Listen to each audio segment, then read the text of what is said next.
non-supernatural kind of stuff I want to talk about. Yeah, we can talk about that too. We'll start out with most of that. Alright, I think we're live now. Wait, don't I normally use the Discord?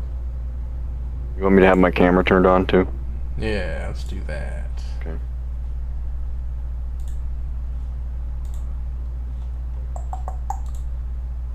So I did it last time.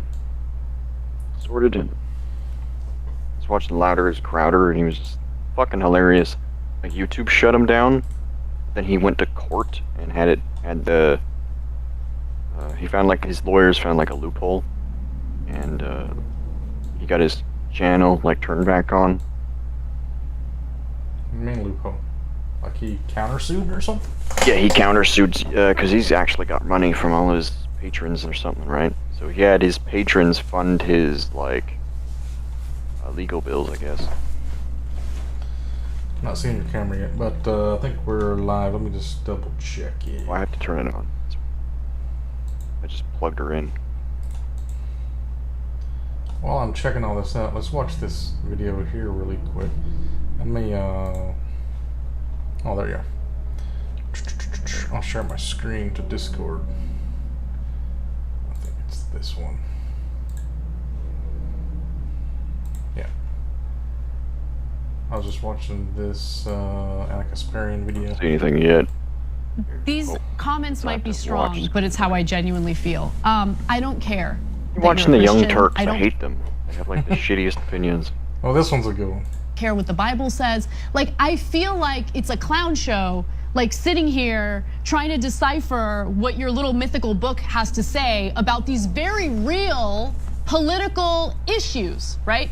I don't care if you're Christian. In fact, I will fight for you to have your religious liberty and practice your Christianity. I believe in that. I don't believe in Christianity, which means that you do not get to dictate the way I live my life based on your religion.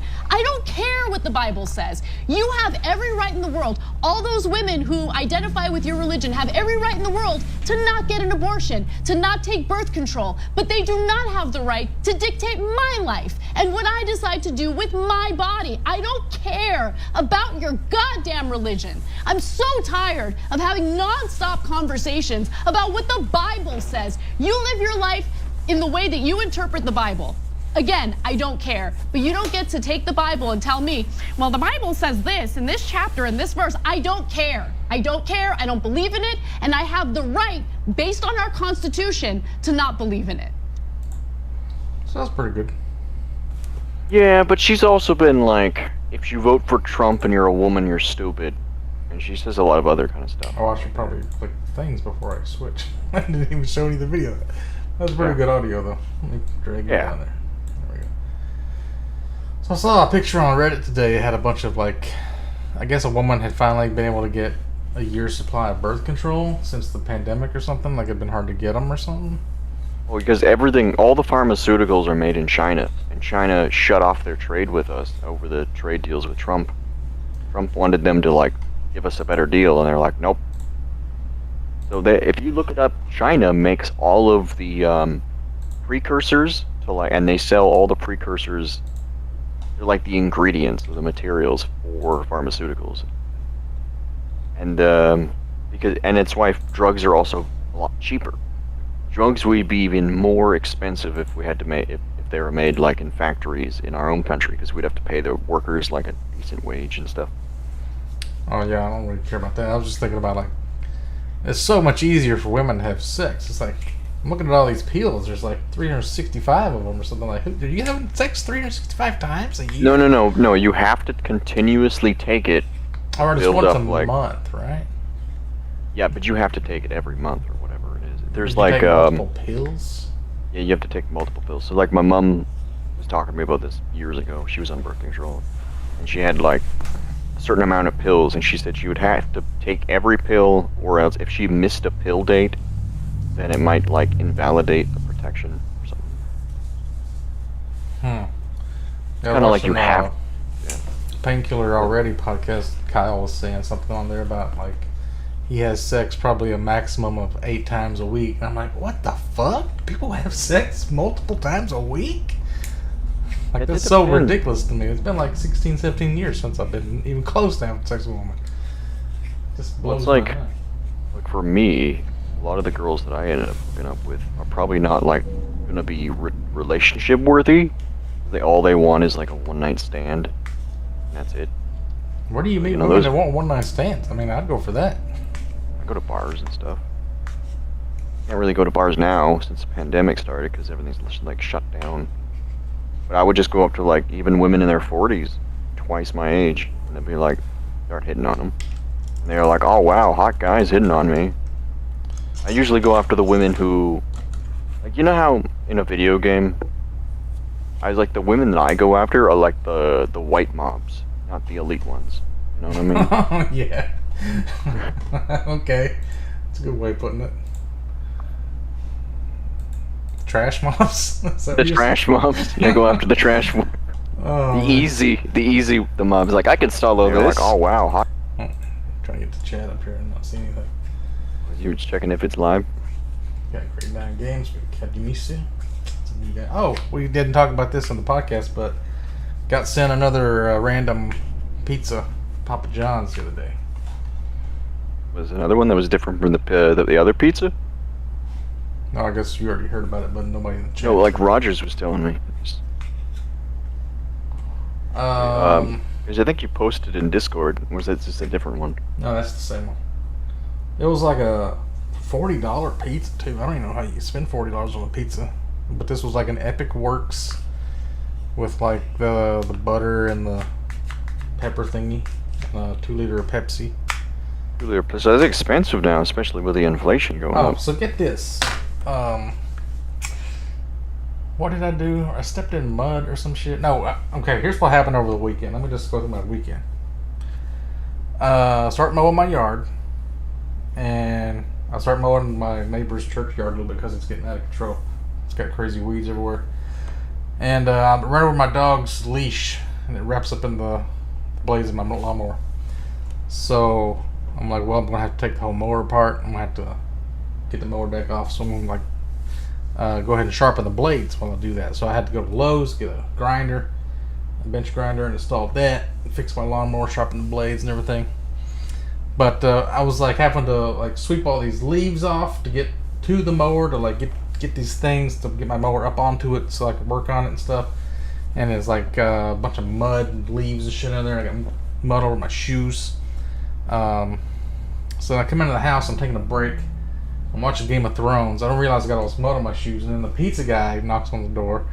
So then my dog starts barking like crazy. I can't open the door with my dog like not tied up, so I have to like close the door on the pizza guy, run and lock her in another room, and then I realize I'm trumping mud over the house at the same time. And Game of Thrones is still like blasting, like screeching loud.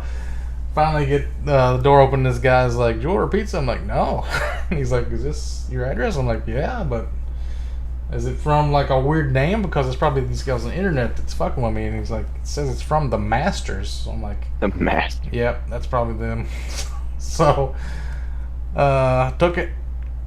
I didn't tip him because I didn't expect pizza coming in my house. I don't know if it's rude to like not tip for unplanned pizzas. That was weird. I had to clean up all that dirt. It's almost like if somebody had known they were going to be fucking with me. like, I'm going to send T2 a pizza and make him trap dirt all over his house. I don't know. They wouldn't know unless, like, makes me wonder if you have a guy that's, like you said a while back, there was a guy that was living over the church and he thought maybe he was, like, watching you, like, sending you pizzas or something. Nah, I'm pretty sure it's somebody my boss knows. Yeah. I mean, it could have been somebody like across the road or something, like watching, like, see if we can get T2 to come to his door. I'll film it or something. But it's already prepaid for, which is weird. Because if it was an actual prank, where they're like, "Oh, I'm sending pizzas to your house, ha ha ha," yeah, you're gonna have to pay money or something. Where I you could be like, "No." "No." Tell me ahead of time that a pizza's coming because I ate like a half a watermelon like an hour before. I was already stuffed. I ate like 2 or 3 pizzas. I threw the rest in the oven for the next day. Yeah.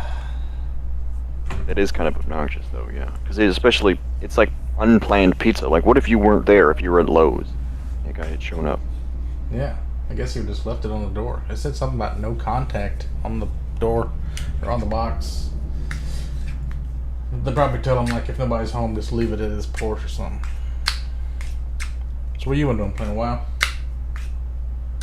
Yeah, it's been a bit of a roller coaster. Like, so Rogers has been really into the Is it cold up there? Why are you wearing a jacket? yeah, it's cold today. It's raining outside. Huh. It's like I don't know what it is in yours, but it's like 12 Celsius outside right now. No idea what that is. Could do the conversion. 12C to Fahrenheit. 53. Oh yeah, that's pretty cold. It's cold outside. It's been a weird here in Canada where I live. I generally live in a valley that's seen as being like the bread belt of Canada, where we a lot of The bread belt. like there's a lot of wheat farms out here and other farms, and like generally has good weather for all year round growing to a degree. Oh. And like the last few years, it's just been like real shit weather. Like we haven't really had much of a summer. It's just like the absence of snow. It feels like, but there's like it's still pretty cold. So when you grow stuff like plants, like tomatoes or vegetables, you don't have to wait for like plant it in the spring and harvest in the fall. If you're like in a place that's warm all the year round, right? You can just grow across Yeah. it. We still get snow here, and it still gets to minus like 40 Celsius, but that's like the dead of winter, and we have greenhouses and stuff to combat that. You can go inside the greenhouse; it'll be like 35 C in there, which is like 70 degrees for you or whatever. And it's a kind of like a strange area because we get weather systems that come through this area that don't. It could be because the mountains are so high here; it's like it traps the weather. And we have a large lake that's like 60 miles long by 5 miles wide, and so like people say that the heat causes the evaporation of the lake, which causes like its own weather system.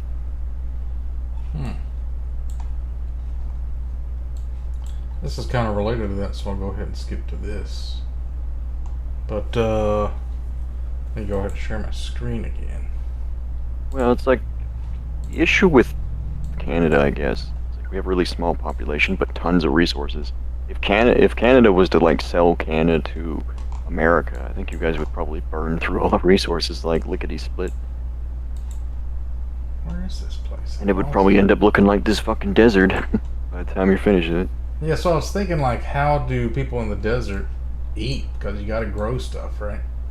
Yeah. So I was Like there's no looking- farms out there, right? It's Oh, all there is. deliveries They're all like there on is. the coast.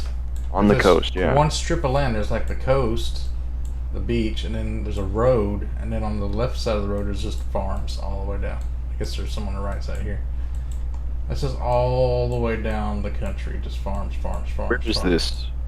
Like Africa or something? Saudi Arabia. Like this is United Arab Emirates. We're looking at I think that the stuff. issue is because inland, your fields would get covered by sand. Because you see over there, it's just like vast wastelands of sand everywhere. Yeah, that's what I got looking at, and I found something It's- weird. Too fucking hot out there, too. Like, there's videos where people crack eggs and you can fry an egg on the hot sand. It's so hot. Look at this. Is there These just are more all buildings? little farms. Like Yeah. those look like how- orchards of like olives maybe, or some kind of fruit that they Yeah, eat. whatever they have indicative. It's usually in tropical. It's gonna be so fucking hot out there. You're gonna need like water. Yeah, there's this town called Liwa right here. This is a different map, I think. I think I was All on of these Hickey Bay. towns seem to be built around like there has to be a well there or something. Liwa.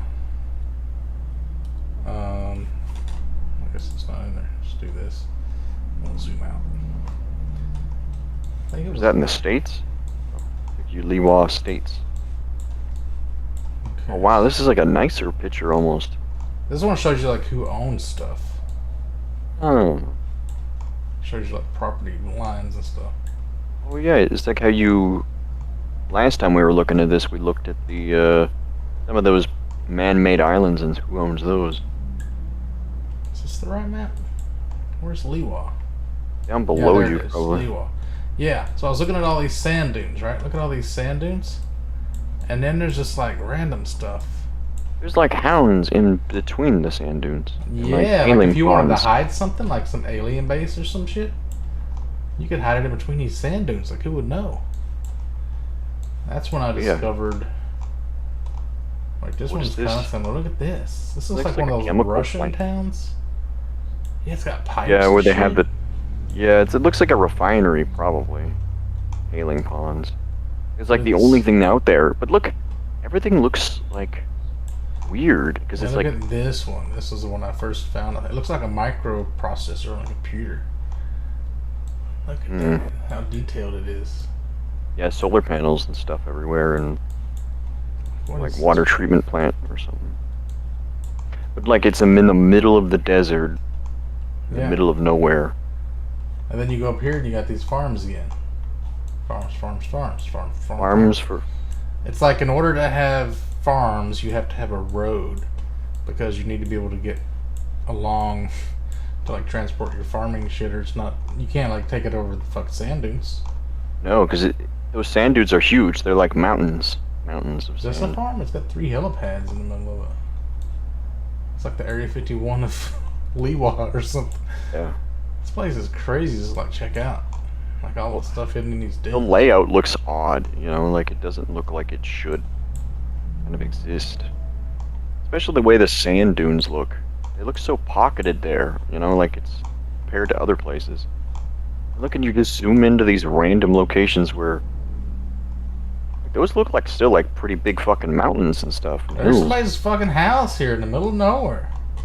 Or what is this? This ain't a house. It looks like A mine? mining operation. Yeah. But yeah, look at the trail, and then the only way to get in there is you gotta follow this rink-a-dink trail What in the is middle of this nowhere. fucking thing? It looks like a hole. Maybe they like prospected for a mine, like here, and there's another one, and they didn't find anything. So whenever they find one, they build a mine on it. Could be.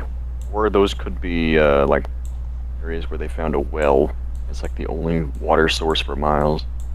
And here, like, Are those water in there? Or is that green? is it green? It's not water. It's the desert. No mine. It must be like There's like a little oasis, like you would imagine, like in the yeah, Tales of it's like half dried out. 1001 Yeah. Nights or some shit. In the middle of this is like if you want to go to the middle of nowhere, that is a good location. Like if you look at the world like macroscopically, it's almost like the same as like skin or cells or whatever. Just the way the wind blows in certain patterns and like it's all Yeah. the same strips. Wind It just looks like- like you're like magnified on somebody's hair follicle or something. Yeah, their Skin. skin looks like a palm of someone's hand or something. It's trippy. But I noticed that it's like there's only really people live on the coasts, and that's where all the roads are, coast-wise. And then you have the interstates that go through the middle of nowhere, but no one lives out any of these locations. Like I guess you could, but you need to get water and food. You'd be and so far supplies away out from there. everything. How would you Yeah. survive? That's the Like, back issue. in the Like, old days, this would have taken you like years to travel across the desert, probably. like if we were to run out of fossil fuels like tomorrow, can you imagine how many people would be just fucked because they live in the middle of areas that have no resources and they have everything trucked in. Yeah. So, what were you saying about WoW? Okay, so WoW started, TBC, and Blizzard only gave us like 2 weeks to prepare for pre-patch. So people leveled like paladins or blood elf, like the thing for horde, we get blood elf paladin. People managed to level those in 2 weeks all the way to 60 and like gear them out with like raid gear. And some of the raid gear, like Next Ram, is better than most of the stuff in the first phase of TBC. So people just absolutely crushed. Like as soon as TBC's door opened, everyone flooded into the Outlands. I went in a group, and it was really obnoxious. I didn't want to have to do this, but it was the only way to stay like competitive and relevant. I had to run 13 runs of every single dungeon until I was honored with every dungeon. And then I did quests until I was like 70. And we just did Karazhan last night. So wasn't there a thing where people were buying level 58 boosts and then they didn't have any gear to actually do the dungeons to like keep leveling past 58 or something? Yeah. So What did they give them? Just like an empty naked character that's level 58 and just like, here you go. well, it's kind of like what they did. So Rogers would be better to talk about this because he's played on like private servers and he knows all the ins and outs. But so for instance, he boosted a warrior, and then he's talking to me about it, and he's telling me like, look at my gear, it's shit. And I'm like, you paid $40 for Blizzard to literally give you like they're not even properly itemized. Like, what I mean by itemized is the random greens that they had custom made that didn't exist in the game world before. They don't have the proper stat ratios to be good. So it's like they gave you shitty green items, but it's weird because certain green items are really good. Like the bow that they give to warriors for free is better than than raid bows up to like the third or fourth raid in. So it's like really weird. And so I managed to like give some money to Rogers and help him. Like, I'm a tailor now, so I managed to, you know, get him geared out. And Rogers knows what he's doing. He's actually like tanking some of the dungeons I've done. So me and him have been trying to work together. I got him invited into the same guild, and I've just been trying to stay ahead of the curve. But it has been kind of painful because you have all of these other people. This is the symptom that Blizzard created. They came up with the boosts, but then all the people who were botting bought the boosts. So then there was bots everywhere. So they banned all the bots. But then the problem with that, when they banned all the bots, it took like a huge chunk of revenue and resources out of the economy. And so now everything is skyrocketed in price because everybody that was farming it has now been banned, essentially. And so I made a huge killing. I made like several thousand gold. I was able to buy my like my epic mount and a few other things from doing this, just because like while I was waiting for raid to start, I just started flying around collecting herbs and fishing. Wasn't there a time in the original WoW when there wasn't bots, but it was just actual Chinese people that were just farmers? Those are still around, and because they're not actually bots, they're Chinese people. Yeah. So usually they'll play hunters because it's like the easiest class to play, and you know they're Chinese because they won't accept your group invites, they won't reply to your whispers, but they're not bots. They still act as like regular people. And a lot of times when they would link an item to you, or if you actually do get a response, the item they linked will be in Chinese characters. Oh. So like I can click on it and the hyperlink will give me the English version, but you can still tell like, oh. And a lot of times their character name will be Chinese characters, or their character name will be something random, but their pet will be named like a Chinese character that looks like a shape. So it's actual people, though. It's actual people, but they act like bots, which is kind of weird. I thought it would be a thing like they start out people and then they created these bots so these Chinese farmers can go back to their wives and their other jobs and, you know, like have a life. And then they banned all the bots and now they're going back like, sorry, honey, I gotta go back to the old grindstone of playing WoW all day. Well, sitting on a land. Like, that might sound stupid, but like from what I've been told from talking to like different people, because the issue is originally the bots were gathering all the herbs and we couldn't get any other herbs. Like the bots were smart about it. They would literally hoard all the resources, and they'd have bots camped out at all of like the Black Lotus or really rare herb spawns that are on like a 12-hour timer. And as soon as they would pop, they'd already have like a multi-boxer with 10 accounts that have essentially like spread himself across the entire zone on every possible spawn location. So they've got everything locked down like all the time. And that guy's probably got a multi-box on every server too. Yeah, probably. And then all that money that they make from the auction house, they sell on their gold website. Right? And from what I've been hearing, they were taking gold from World of Warcraft and converting it into cryptocurrency, like through their payment method or whatever, who was buying it. Like, because Rogers was saying that his first character he boosted was like a shaman, but since he's been working so much, he bought one of those bots with cryptocurrency that was supposed to be undetectable. Then Blizzard sent them a cease to desist letter, like right as TBC came out, and Rogers got one of his accounts banned for 6 months.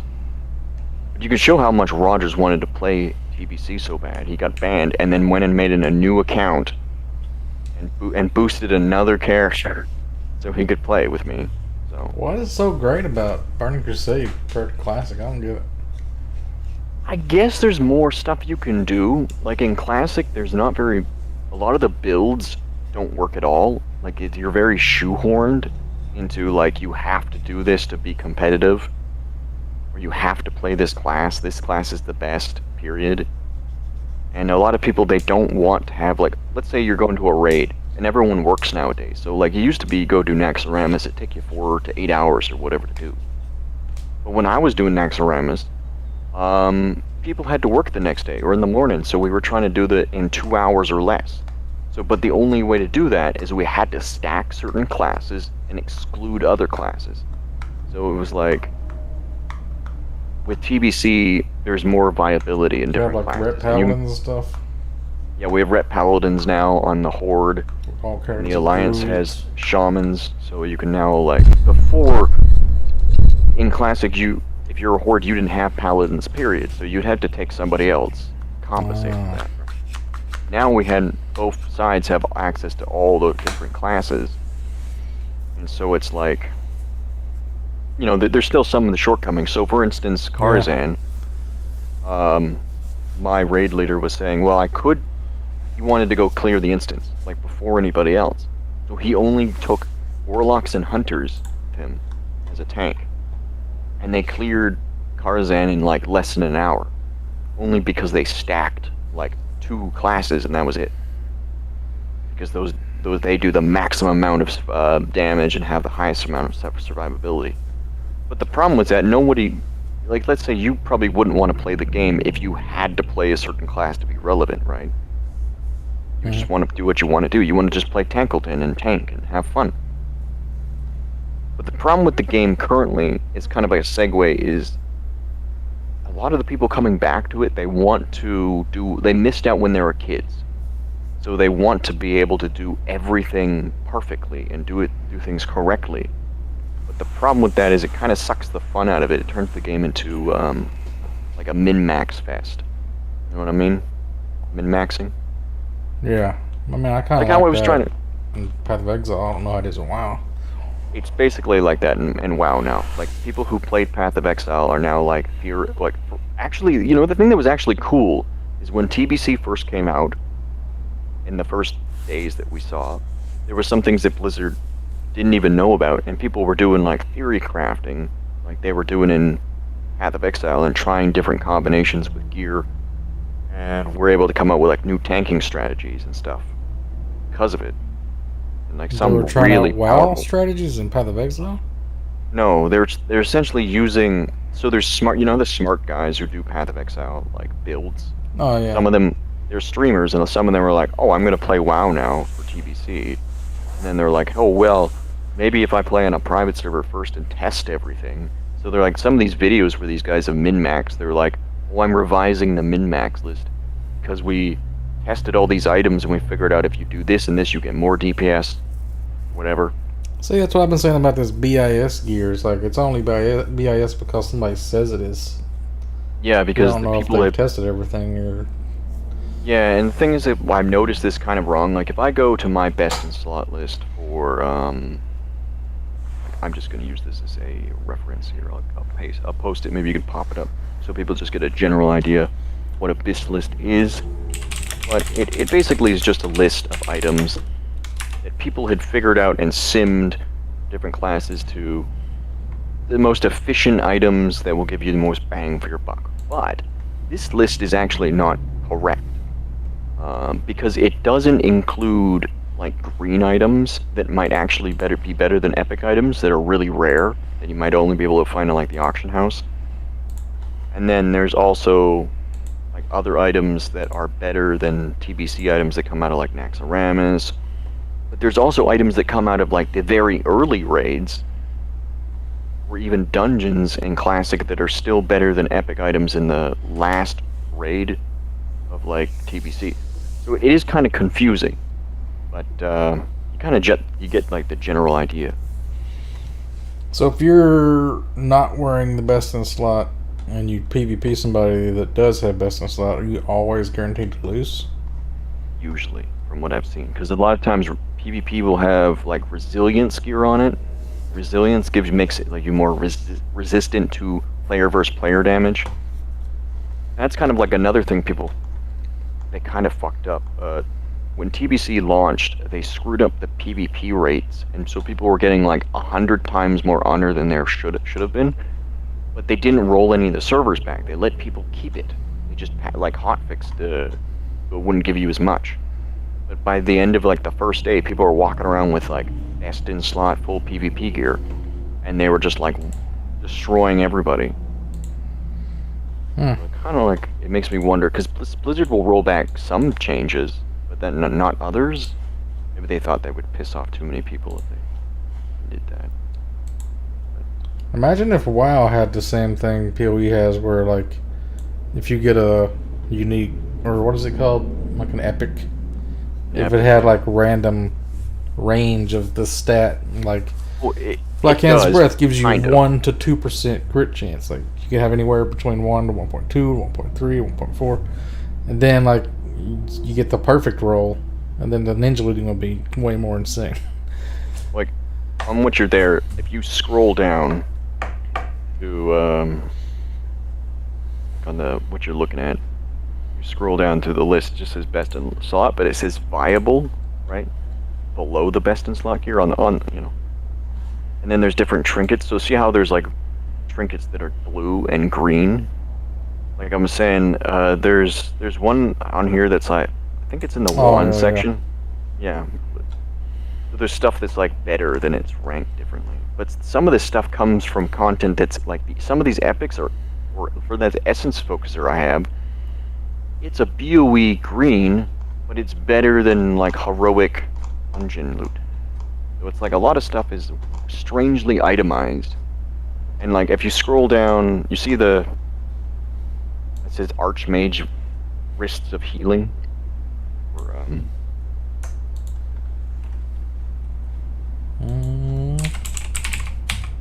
yeah, right there. How it says like the bonus healing on these BOEs, but they have to drop. So it's like a random green that has to drop with the like Archmage and healing on it. And it doesn't say how much healing, but it's better than like a blue item that comes from a like high level shadow leveling, like level 70 quest. So it's kind of like what you mean. There is greens in the game that are better than epics if you can get like perfect rolls on them. Okay. That's why I think people like TBC, because everything's like, it's unbalanced in a way where like, but it's balanced at the same time, if that makes any sense. I guess. Let's talk about it feels more like Path of Exile, TBC, in my opinion. What you can do with your character and gearing, where later renditions of WoW, they've balanced all the fun out of it. It's like super balanced. Every class does like the same amount of DPS. Everything feels like, doesn't feel different, you know? Like, what's the point of me playing a Paladin if Paladin is the exact same tank as a warrior or a druid? They normalized everything. Like, you know how they did that in Arcade when we were playing? Like, we're talking about how they normalized the flight speed of all the gliders. It's like, well, what's the point of me going out of my way to kill a world boss to get a glider if it goes the same speed as all the other gliders? Yeah, that's true. Me and my boss were talking about old Nintendo games today. We were talking about how I had the Zelda 2 with the golden cartridge and stuff. I started thinking about Zelda and like how that's it changed. Like, did you play any of the later Zelda games? Yeah, I played Ocarina of Time. Past that. There's Ocarina of Time. There's the one where he goes. He wears the different masks. I think he's dead. Like what's that one called? Ocarina of Time and the Majora's Mask. Yeah, that one was on a timer. It was like really difficult. Like because if you fucked up, you had to like replay the game over and over and over again and keep doing like, it almost felt like I was training to be a speedrunner, because you had to like constantly You couldn't idle in Majora's Mask and fuck around. You had to constantly be on the ball, or else you'd run out of time. But all the Zelda games are all like based around Link, and he's the only one that has like special Master Sword and boomerangs and hook shots and stuff, right? Yeah, it's like it kind of feels like procrastination though. It's like everyone's just sitting around waiting for the hero to show up. Where it's like if you guys just went and fucking fought a monster, or went and got the Master Sword. Because the lore is kind of ambiguous. It's like it waits for a hero, someone who's like pure of heart.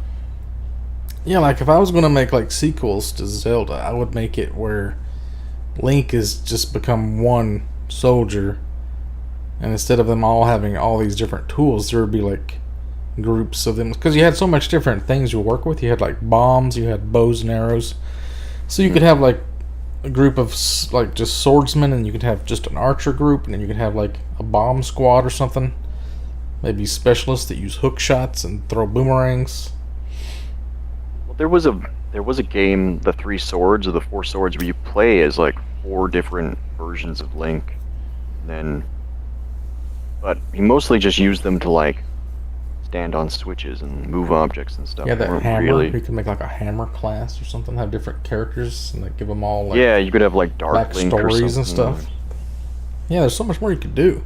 There's so much they do. Nintendo does like really nice looking games. They always do like the same thing over and over again. It's like I never even really thought about games like that, like designing games kind of based on that, because Nintendo was so big. I'm thinking, well, I can't improve on Nintendo. It's just fucking Nintendo. You can't make something better than that. But like, I'm thinking like they just really dropped the ball. They didn't do shit. It's like the first like every Mario that comes out is just a better graphical version of the previous Mario. I mean, that's not really a good concept though. Like a fucking plumber that saves a princess from a dragon. What the hell are they talking about? It's not something somebody on mushrooms would come up with. Somebody like that's probably why there's mushrooms in the game, because it's fucking. The lore of the game is weird. Like how he's breaking blocks. Well, like in the lore, King Koopa used a magical spell to turn all the mushroom people in that like there used to be way more mushroom people, the toads, and turn them all into blocks. So when you're actively going through levels, punching and destroying blocks, you're like killing people, and it's kind of morbid. Oh shit! I forgot to bring this up. I was talking about how I hadn't been laid in like 15 years. I was thinking about, I was watching something about an ad for like a suicide hotline, and they were saying like, call us if you're in crisis and we'll do anything we can to help you. Like, what if I called them up and I'd be like, okay, I can't get laid. Someone needs to help me with this shit. It's been years. I think I'm gonna kill myself. Tell you to go to oh yeah, we'll send someone right away. Like one of my friends was telling me he wanted to go to Cambodia or something, and I'm like, why? He's like, I gotta go get. He's like, I like Asian women. And I'm like, he's like, I can't find any here, at least none that want my broke ass. But he was saying, like, if he takes money and he goes to Cambodia or whatever, as long as he can get a bank account set up or something, he would be richer than, like, most people in like, a poor area. But I'm like, I don't know, like, well, what happens when people find out you got money and then they come and murder you, and it's like a foreign country? But his plan is, like, that's the only way for him to get girls. Yeah, it's because like the thing with me is that I'm not attracted to women, like American women anymore, because it's just like I hate women. I just can't stand them. It's just like I don't want to fool with them. But like a foreign woman, like somebody from the Philippines or a Latin woman maybe, or an Asian, Italian maybe, that's not like been here for a long time, I could probably tolerate, because it'd be like a whole different experience. It's like one thing I noticed talking to different people from different places, like especially over the internet, is people from America seem to be a lot more, especially adults. America seem to be they haven't grown up. They're still like very childish, especially women, and they become where it's like other countries where women have to put up with more bullshit and don't have as much. They see you like more as like a provider, and they just want to like clout chase and try to like get as much money out of you, or like find somebody that's rich that can take care of them. Yeah, it's like kind of like the issue. That's why I don't hit on the elite mobs in the fucking bar. That's my kind of like reason for it. It's because if you watch Joe Rogan, and he was talking about how for him since he would just keep asking women out until like eventually, like he says, even if you're a hot guy and you got a lot of money, women are not gonna. It depends. You necessarily don't want women wanting all over you, because then you haven't even talked to them first, because it'd be like, okay, they've got like other intentions. They're here to just take your money, or well, let's say you're just standing in front of two women. You get to choose which one you want. One's poor and one's rich. Does that have any influence on your decisions at all? Like, I don't give a fuck how much money anybody has. Well, it depends. So for the way that I look at it, it's like poor woman might value money more and then be less of like a big spender. But the poor woman might also be poor because she's lazy and sits around and just doesn't do anything, right? Oh, so there's what different does it versions. tell you about their personality? To a degree, right?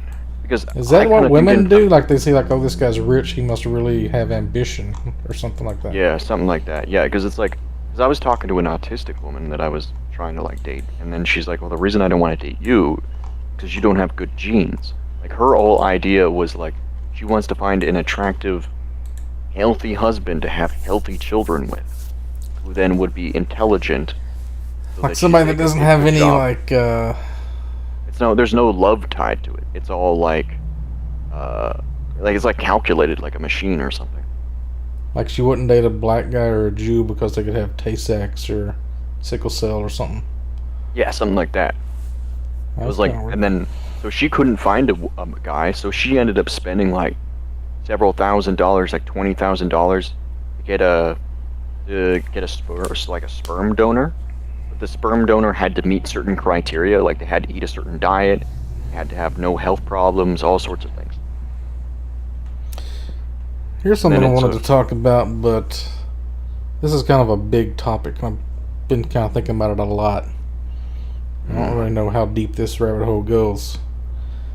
But there was recently this story that came out. They did a study on all these billionaires and like how much taxes they actually paid. And it comes out to like 1.5% or something. Like they have all these tax shelters and they have teams of people that figure out the ways to get around taxes. Yeah, like Trump was doing that for years. Well, on the one hand, 1.5% of billions is probably way more than we pay. But as a percentage, like they're not even paying close to what poor people pay. And it's kind of disgusting that poor people are paying like a bigger percentage. Like I just saw in your news, which people were freaking out about, it's like 13 million people that live in like California are at threat of being evicted here soon, like next month. Oh shit! So you're gonna have like millions of people that are gonna be homeless, and because the reason they're getting evicted is because they haven't paid their rent for like a year, but they haven't paid the rent because all the jobs are shut down because everything's shut down. So it's like, what does the government expect people to do? Because all these people, a lot of them are millennials, young people. They're paying like $1,000 a month for rent. They don't have that much money because they're not, and then now they have no savings. So it's like, we're gonna have a big problem on our hands here. I don't know what the fuck we're gonna do about it. So I don't know if this is something.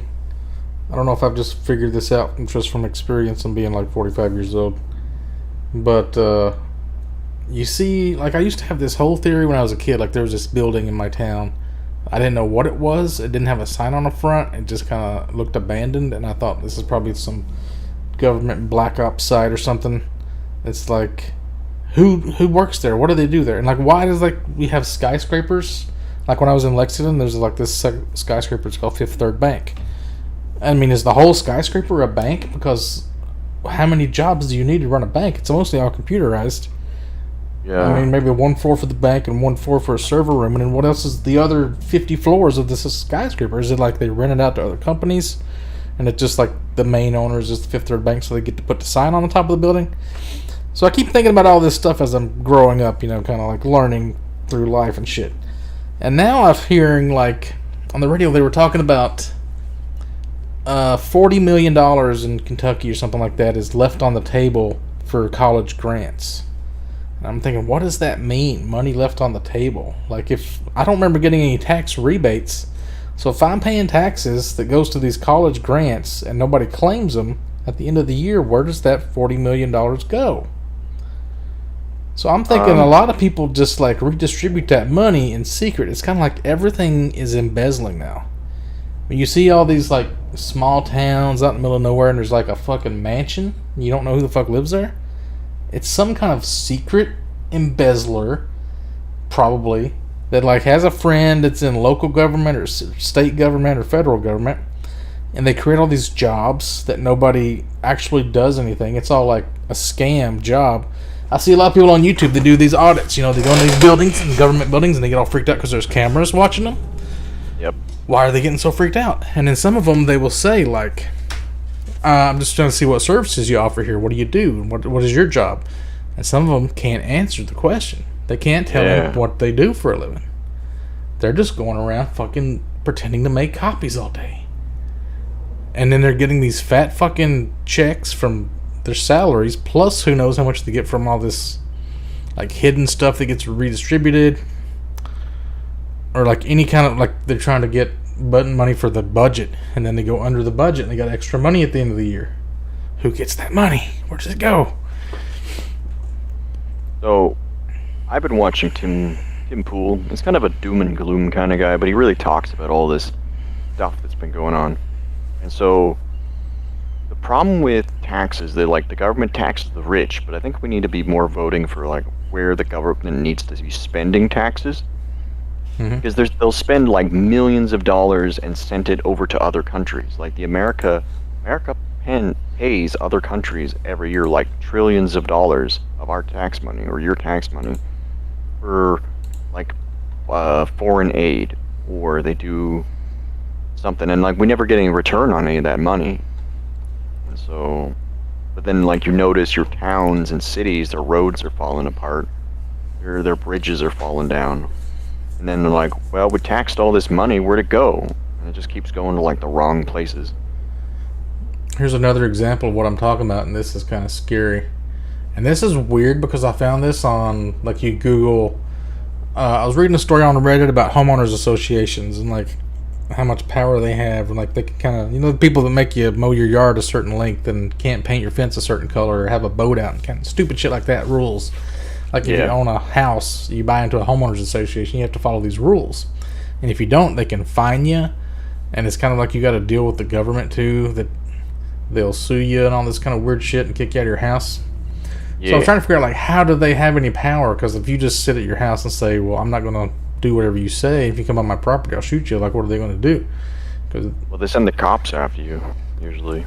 So I just Googled that, and I got Quora.com, you know, like, answers questions. And this woman answered it, and she's like, well, here's a story what happened to me. And it is like this super long story, and if you're not like into political stuff or money stuff, listen anyway, because this is crazy.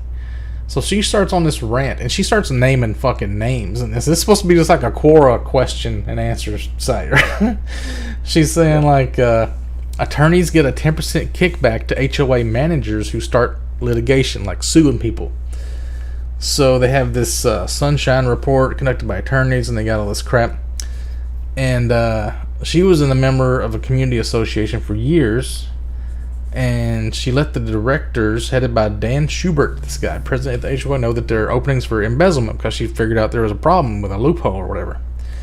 Mm-hmm. And she was telling them how they could get somebody in there and start getting kickbacks and embezzling money and stuff, and they got mad about it. I guess they tried to kick her off the board or something.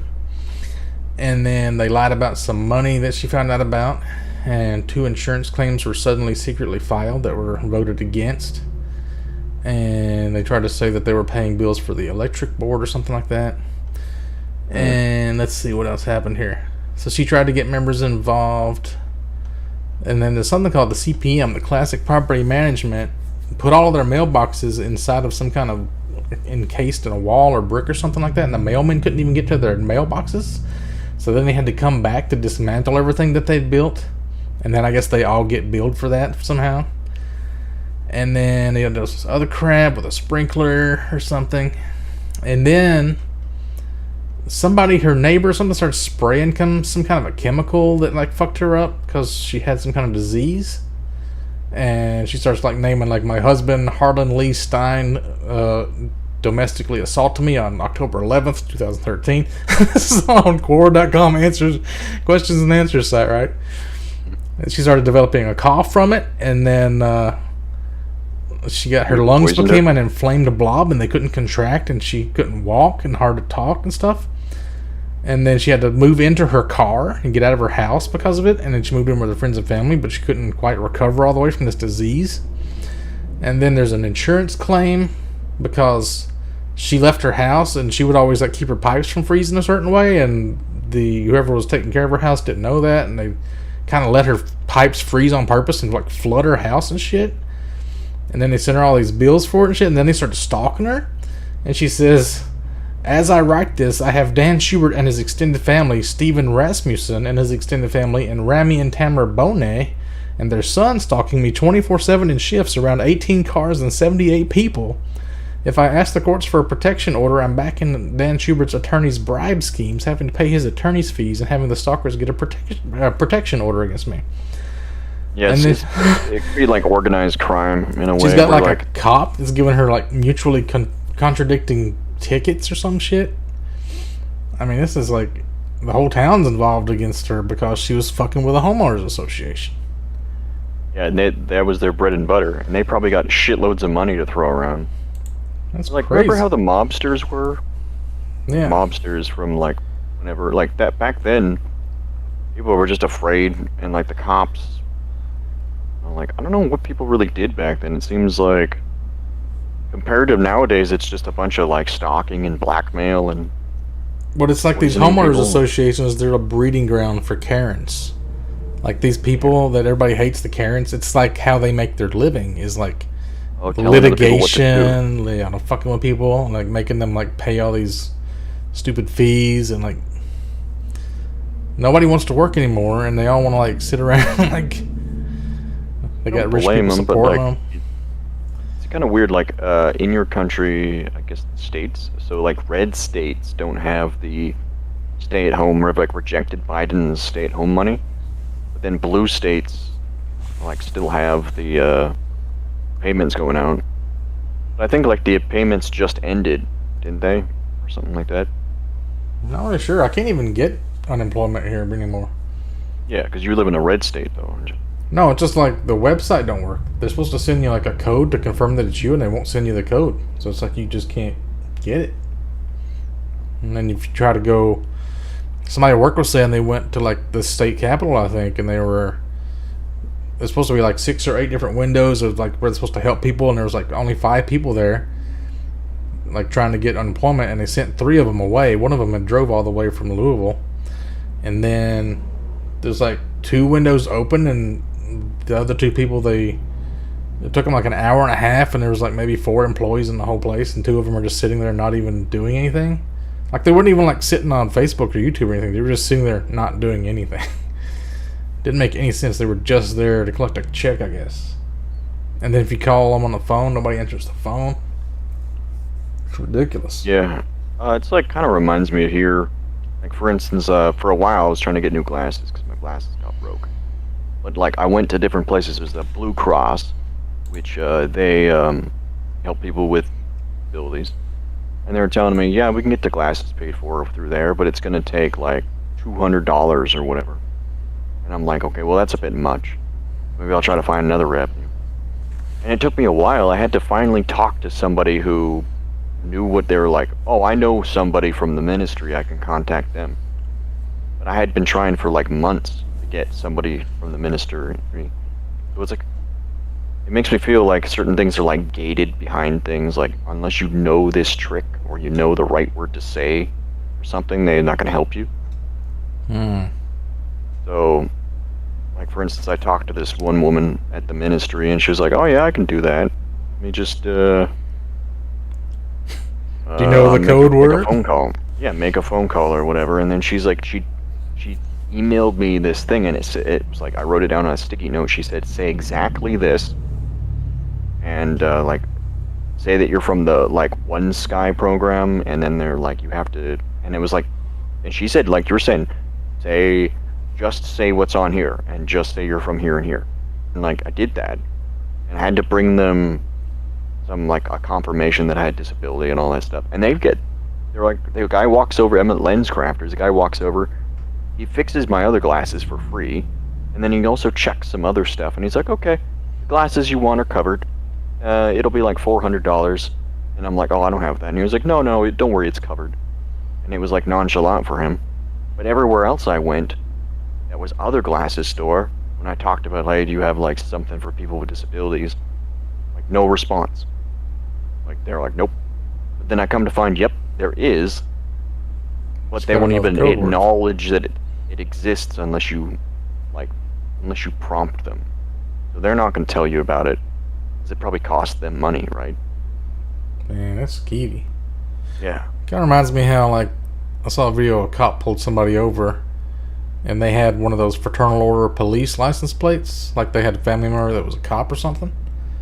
But they were borrowing the car or something, so they didn't actually have a family member of the police, and the cop got super pissed off. Like, you can't be having that if you're not a family member of a cop or something like that. He got real, like, triggered. Because there's probably some kind of secret, you know, like, get out of ticket thing, or, like, anytime you got that license plate on, you get special treatment. Probably.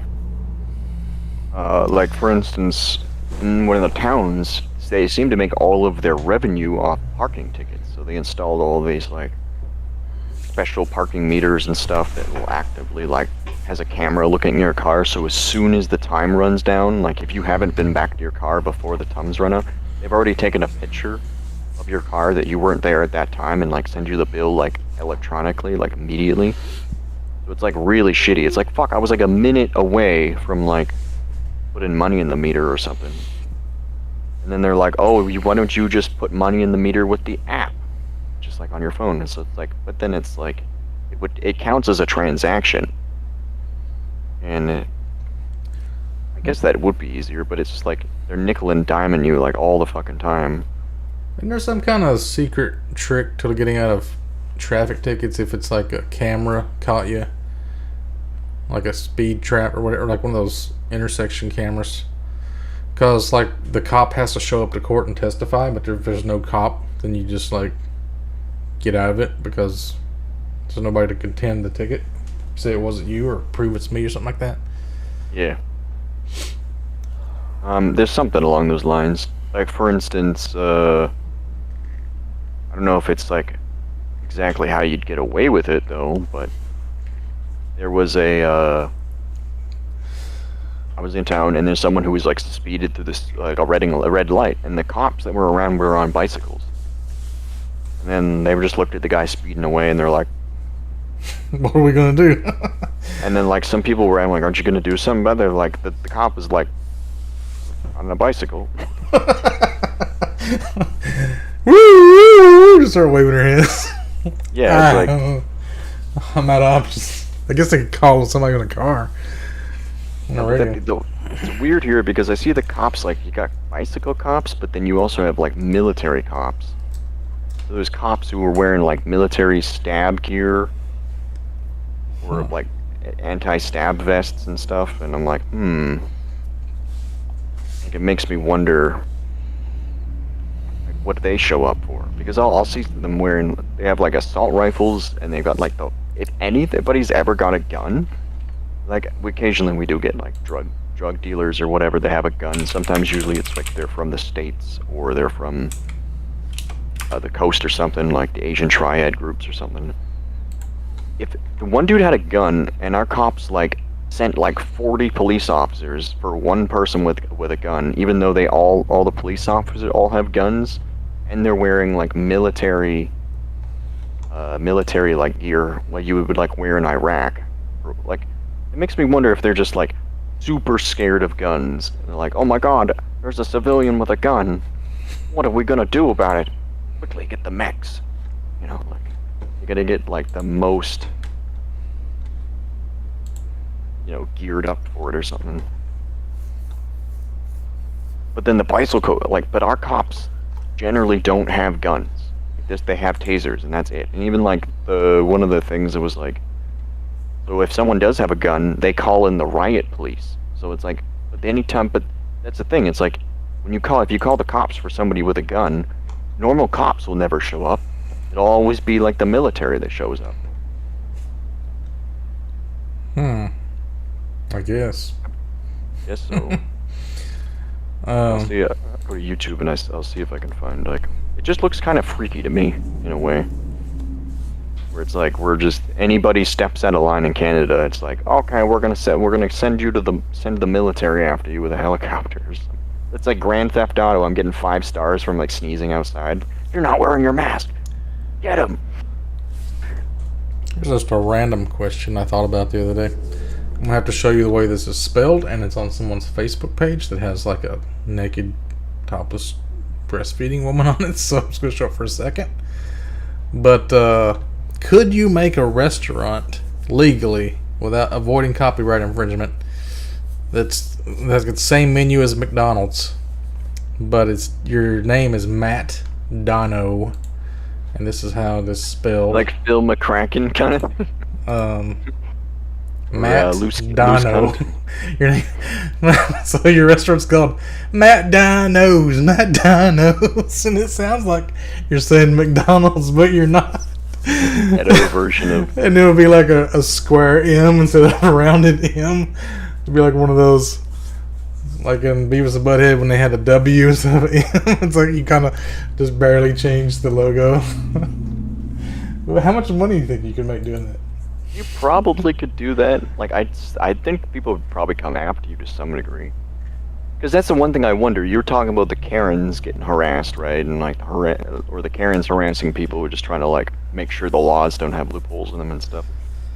But then, like, the government is made out of people.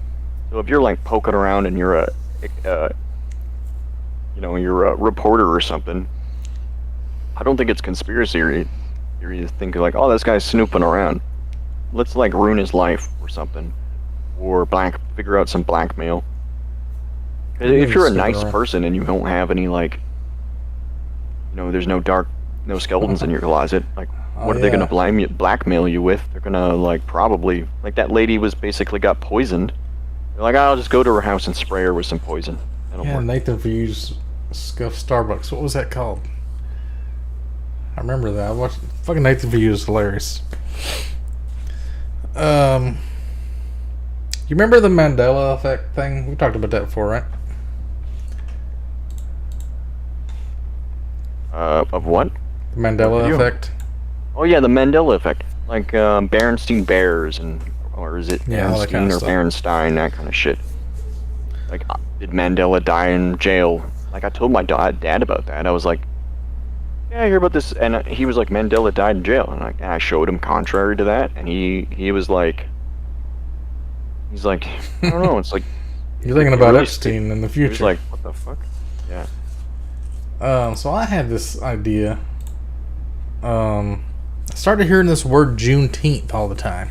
I've only started hearing about it this year, and somebody said it came about when Trump started talking about a Juneteenth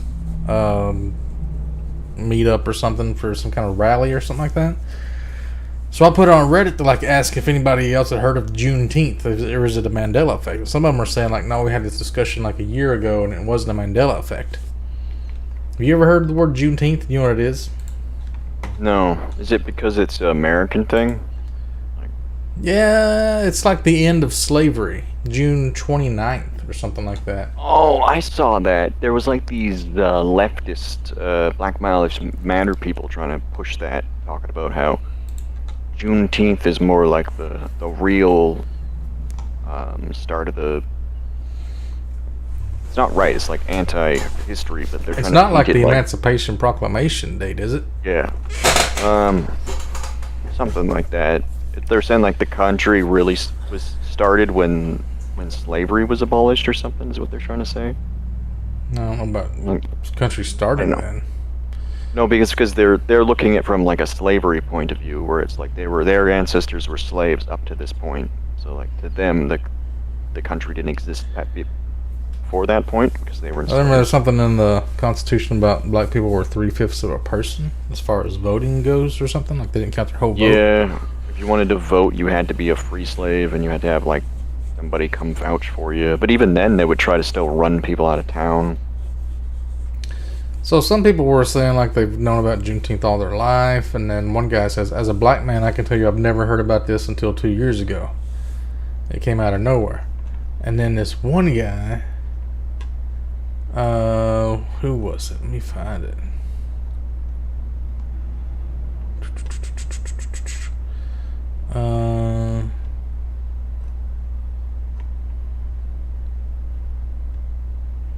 Okay, this guy, he's from the Caribbean, I think.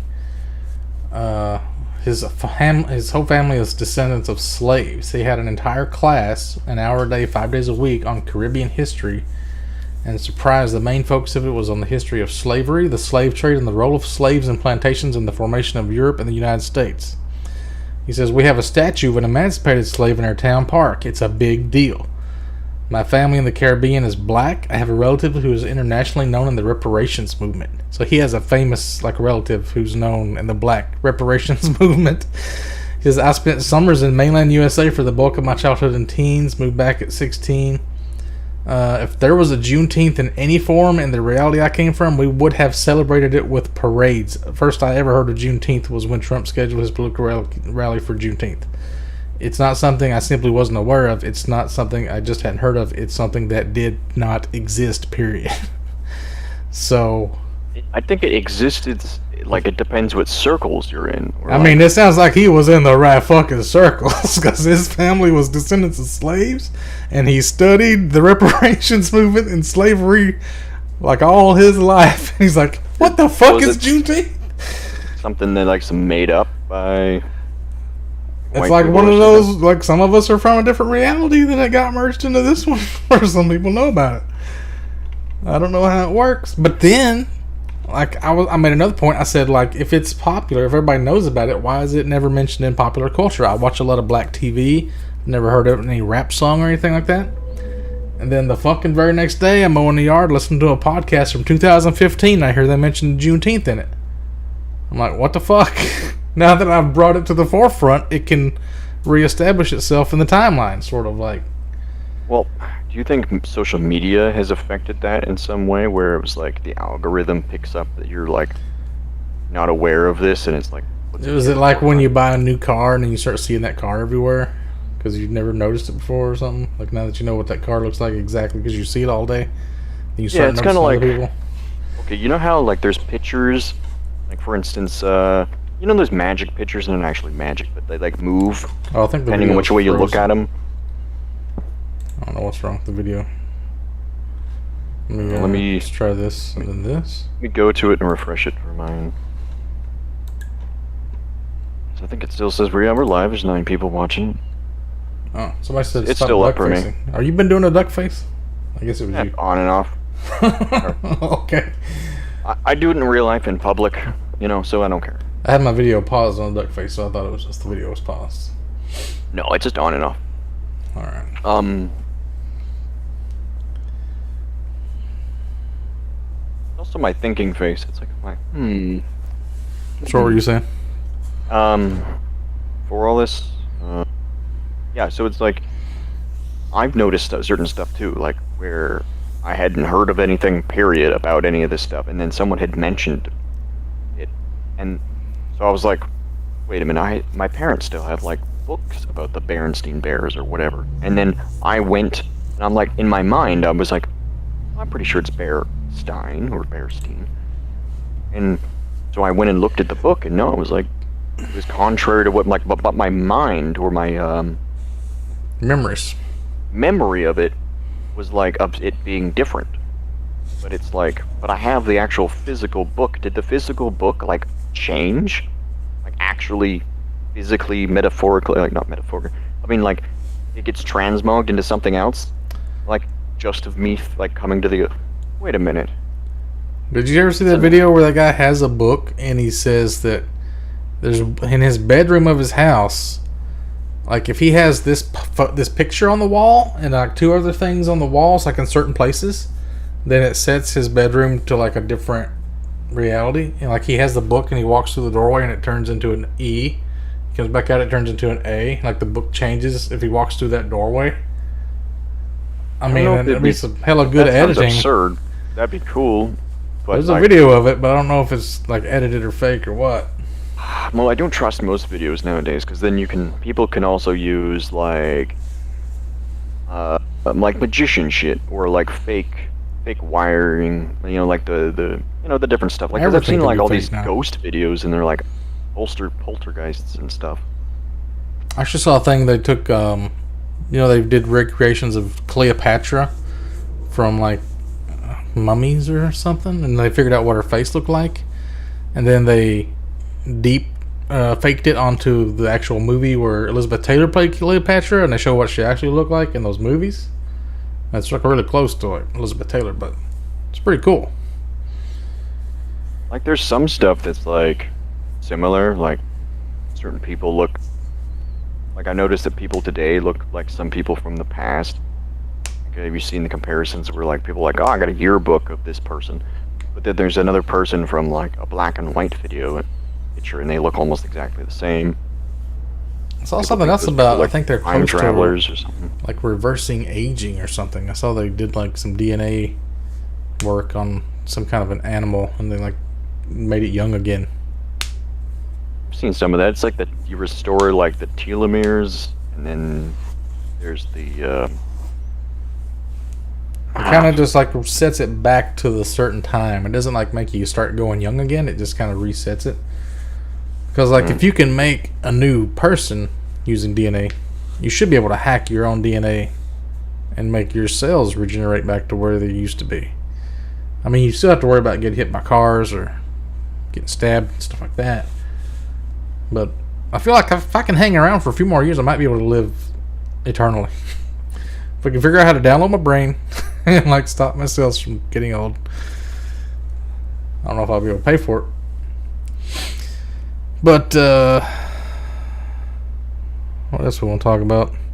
well, there was a thing like for a while ago, like vampirism, for instance. That was kind of a general idea. Like there was a countess who lived in Russia. There was a book about her. I don't know how much of her was legend, but she was supposed to actually have existed, where she was using like virgin blood, or like, but she was killing people to do this, and then she would bathe in their blood, and she believed it would like retain her beauty and all this stuff. Now that stuff might be complete bullshit, but people have been trying to do like eternal life for a long time. Yeah, there's that crazy artist woman that knows the Clintons that does the spirit cooking. There's the spirit cook, and then yeah, she was talking about all sorts of weird using what? Eating babies or something. Yeah, it was like weird shit where it was like, like I don't know the details, but you hear rumors like that. yeah, you hear the weird rumors.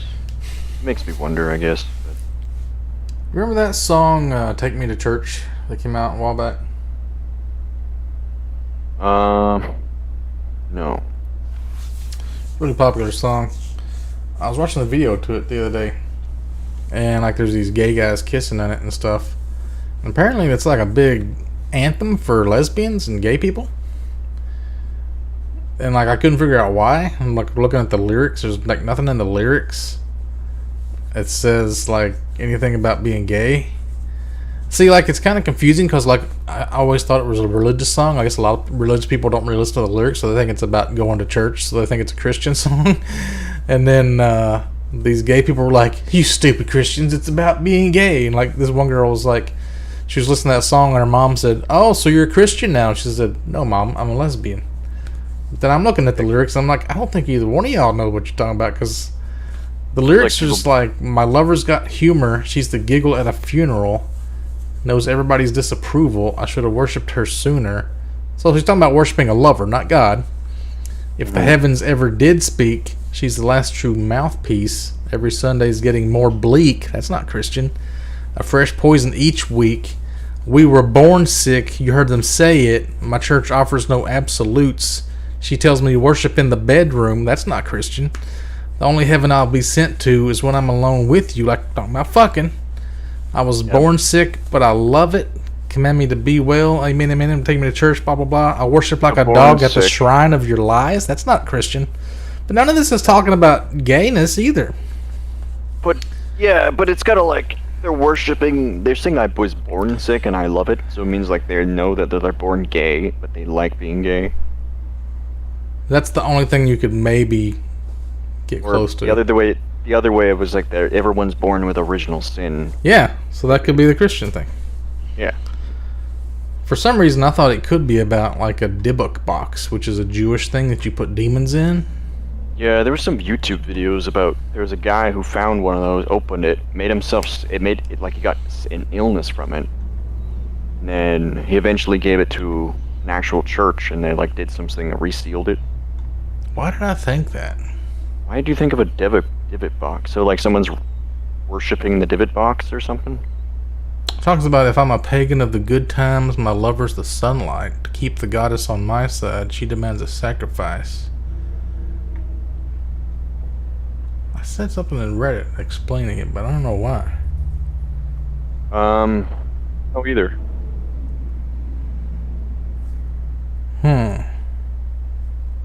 Yeah, I can't see it now, but at I the get time the it made idea, sense. like, but I don't like maybe people who are Christian, they think that they're like, are they interpreting the person's talking about Jesus, even though they're talking about how?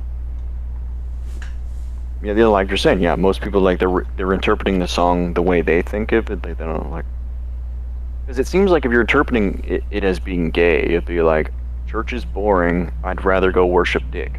I'll tell you my sins and you can sharpen your knife. That sounds like people are going to be mad at you for whatever your sins are. Yeah. It's I like mean, usually Christian people just mad at you, point like, oh, you're gay? Oh my god, it's like the worst thing. It's like around here, people who, like originally, it's more tame because it's Canada, but still you get people who compare being gay to being a pedophile or being like a murderer. It's like right there, like in their range of emotions. You can't really tell what this song's about. It doesn't really make any sense. I don't know why everybody like thinks it's whatever they want to think it about. But all right, next up, have you ever heard of Dhar Mann? I mean, I'm gonna have to probably watch a few YouTube videos for you to understand this, but I don't know. This is like a really cringy guy who makes these. I don't know if you would call them motivational, like mini movies, but it's just like, it's like the most obvious kind of writing. Everything you would expect happens like to the extreme or something. Oh man, I can't even explain it. But then, do you know who Sniper Wolf is? The girl gamer. The girl gamer, yeah, but she was around for a while. There was always like this drama alert was talking about her and her boyfriend or some bullshit. So she finally got into this thing of like doing videos about Dhar Mann videos, and she was always like making fun of them, I think. But then it's almost like she got sucked into them. I almost started suspecting her of like working with him, and then she does a video where she shows up in one of his videos because she's always making videos about him. I guess he asked her to like be in one. It's about like getting cyberbullied, or like this girl is like a gamer and her mom won't let her play games. And then she ends up like giving her a PS5, and it's like the girl, she wins like a PUBG type game. It's like a fake name, but whatever. And like immediately these gaming teams like offer her a spot on the team. Like, oh, you won one PUBG game, get on the team. Like, it's so like cringy and stupid. It seems to me like something like, okay, so people saying like, oh, you don't want the girl gamer to be good at video games, you think she's sexist, and I'm like, no, I'm not sexist. I just, a lot of times it feels like it's placating, because if I was a guy who was streaming and I had the same level of skill as her, people would tell me I suck. Yeah. You know? Let me bring this up on the screen. You want to see some of these titles. Big sister hates her little sister. She instantly regrets it. Dhar Mann actor quits while on the set. What happens next is shocking. Boss fires autistic employee. Instantly regrets it. Prank on teacher goes too far. What happens is shocking. Every video, what happens is shocking or lives to regret it. He instantly regrets his decision. What happens is shocking. Just give me a second. She instantly regrets it. Yeah, but I've seen those, and it's not like, is it actually regret, or is it like... These are actors. None of this is real. This is all like scripted acting badly. Alright. Bad. Oh, Roger's here. Good. You tell Tishu why you love TBC so much. Because it's good. Alright, you watching my stream? I'm watching Austin's stream. But you don't see my screen share. Oh yeah. Here. I'm gonna watch this video. You can watch along with me. Let's all make fun of it. Who's wanting to be on my podcast? Quirk26. Sure, just join the Discord. We're gonna watch Single Mom Shamed by Soccer Mom. Lives to regret it. This is so gay. No, honey, that's caviar. Caviar. Anyone seen Scott? He's 30 minutes late. I mean, is that really a surprise? Hi. We're here. He's black. What do you expect him to be on That time? was supposed to relieve me. Was 30 minutes late, but we are here. Hey, Scott. Hey, Coach. Go ahead and warm up. Your son is a great player, but please try to get him here on time. Otherwise, he's not gonna be able to play in the big match next week. The big match is next week, you see, and he has to come on time to play in the big match. It's the big one, you know, the big match. Important. Isn't this the second time this week your son has been late? Yeah, it is. It's Reminds just me so of like a hard safety juggling video. work and, Yeah, you know, it's that level of yourself, acting. You know? It's terrible. You don't have a husband to help you? How dare you, woman? Who would say such a thing? No. It's like he has no inner voice. You're a single mom? A single mom? What? That is such a shame. That exists in this world? We're not all billionaires? I'm sorry? Well, everybody knows a child That's a needs a mother stereotype. and a Black, you father know. to be successful.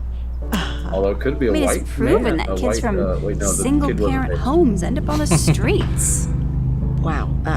Well, Tina, That's some thank you bad for writing, your Tina. concern, but that's not going to happen to my son. He's going to be just fine. Well, you don't have to get She wearing a defensive wig? about it. I'm just telling you the statistics. I mean, look at these kids. They're all practicing with their dads. And who's helping your son? Nobody's dad ever goes to Nobody. soccer practice. Which is Why why do they you're do- the not woman? really any good at Instead of the soccer. woman sitting there going, my son would be For just your fine. information. Why does she say like, why the fuck are you talking to me, bitch? Get the fuck out of here. That is so good. Now get back out there and keep practicing. Why is your kid wearing With your boxer dad. shorts? So, what tricks does your What, son is this know? some famous YouTube or something? Yeah. This is 15 million views. But it's fake. It's like, is this the autistic one? That's Single mom $75,000. Shamed by soccer mom. Oh, what about my tie? I mean, he did have like a whole production crew to have pay, Okay. but it's not good. This isn't like you couldn't get this on TV Not perfect. unless it's like but religious it'll do. channel or something. Thanks, Mom. I don't think the Hallmark channel is this cheesy. I didn't know Scott was in speech and debate. Yeah, he just enrolled. And he's really excited about the upcoming tournament. Why does his suit look so big on him? Well, I bought it at the Goodwill.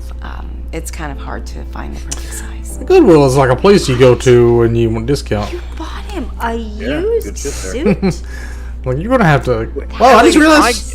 Yeah. Realize your eyes are different colors. What the fuck? Now what is up with that tie? What is up with I your don't need eyes? you criticizing That white everything lady's about my eyes are son different colors. or You've the got a way blue that one he and a acts. brown one. It's already hard enough. Did being you a have single mom. mixed parents? Hey, fine. Your parents Sheesh. weren't brother and sister? Embarrassing. Well, all I'm saying is that if he had a father, he would at least have a proper suit and tie. Well, I'll take your fucking husband, Are you bitch. serious right Girlfriend? now? Take a look around. Look at all these fathers who are helping their sons prepare. Yeah, but she doesn't And have who a. is helping your son? Jesus. Exactly. Which is why he's never going to be able to compete against the other boys. So Look, is it Tina, just I like am brain really dead kids getting that watch tired this? of you. I don't Stating know. facts? Oh, I know, honey. The truth hurts. Who would watch this? I bet he can compete in a dick measuring contest. Whip it out, son. Oh, jeez. Hey, sweetheart. Wait, there's another black parent there? Why is nobody picking on that one? There you are. And there you go. Oh, this is I the apologize restaurant for the wait. where We've his been mom a little works. short-staffed. It's not a problem. Oh, Why is this Hey, lady always here? She's here again! uniform. She looks like one of the soccer mom Karens, who's like, if you're not having Let me children give you with anything else. a like. I didn't e- realize you worked Even if here. I know these kind of Karen women, watching they Scott. hovered around at my high school all the fucking time. Scott They'd comes be to like, work they with would me, talk to my and mom and be he's like, right over there. why isn't your son doing this and that? Poor And I'd kid. be like, He has to look, he's spend got his autism or whatever. He's weekends like, at a oh, well, restaurant you know watching what? you work. Maybe you should just put him in a Well, home actually, or he doesn't something. You know, mind. then you wouldn't have to And- deal with him. It's like, if you're not perfect to these fucking ladies, she would. If her son was autistic, she would fucking throw him away. That's how I feel. I mean, do people really talk like this in other places where I'm not I at? mean, women do. But I like, this is why another reason certain women don't like me, because I'll meet Karens like this and I'll straight tell them up like, stop being a bitch, fuck off. Really? See, I always thought people were lying when, like, all these women talk about getting raped, and I'm like, I don't see anybody raping anybody. Like, talk about getting bullied, and I was like, nobody gets bullied like in the movies and shit, do they? Like, where it's like little over bit. the top, really fucking cheesy, and they just keep picking on them. Maybe Yeah. it happens sometimes, but It happens to this autistic extent? people mostly.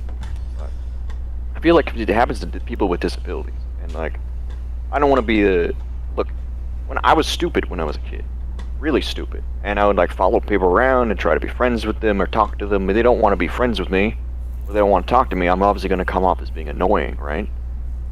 But then like, you'd have parents just like these fucking people. They're like, well, you should just listen to statistics. You know, Austin's got autism, so you know you should just give up on him. what?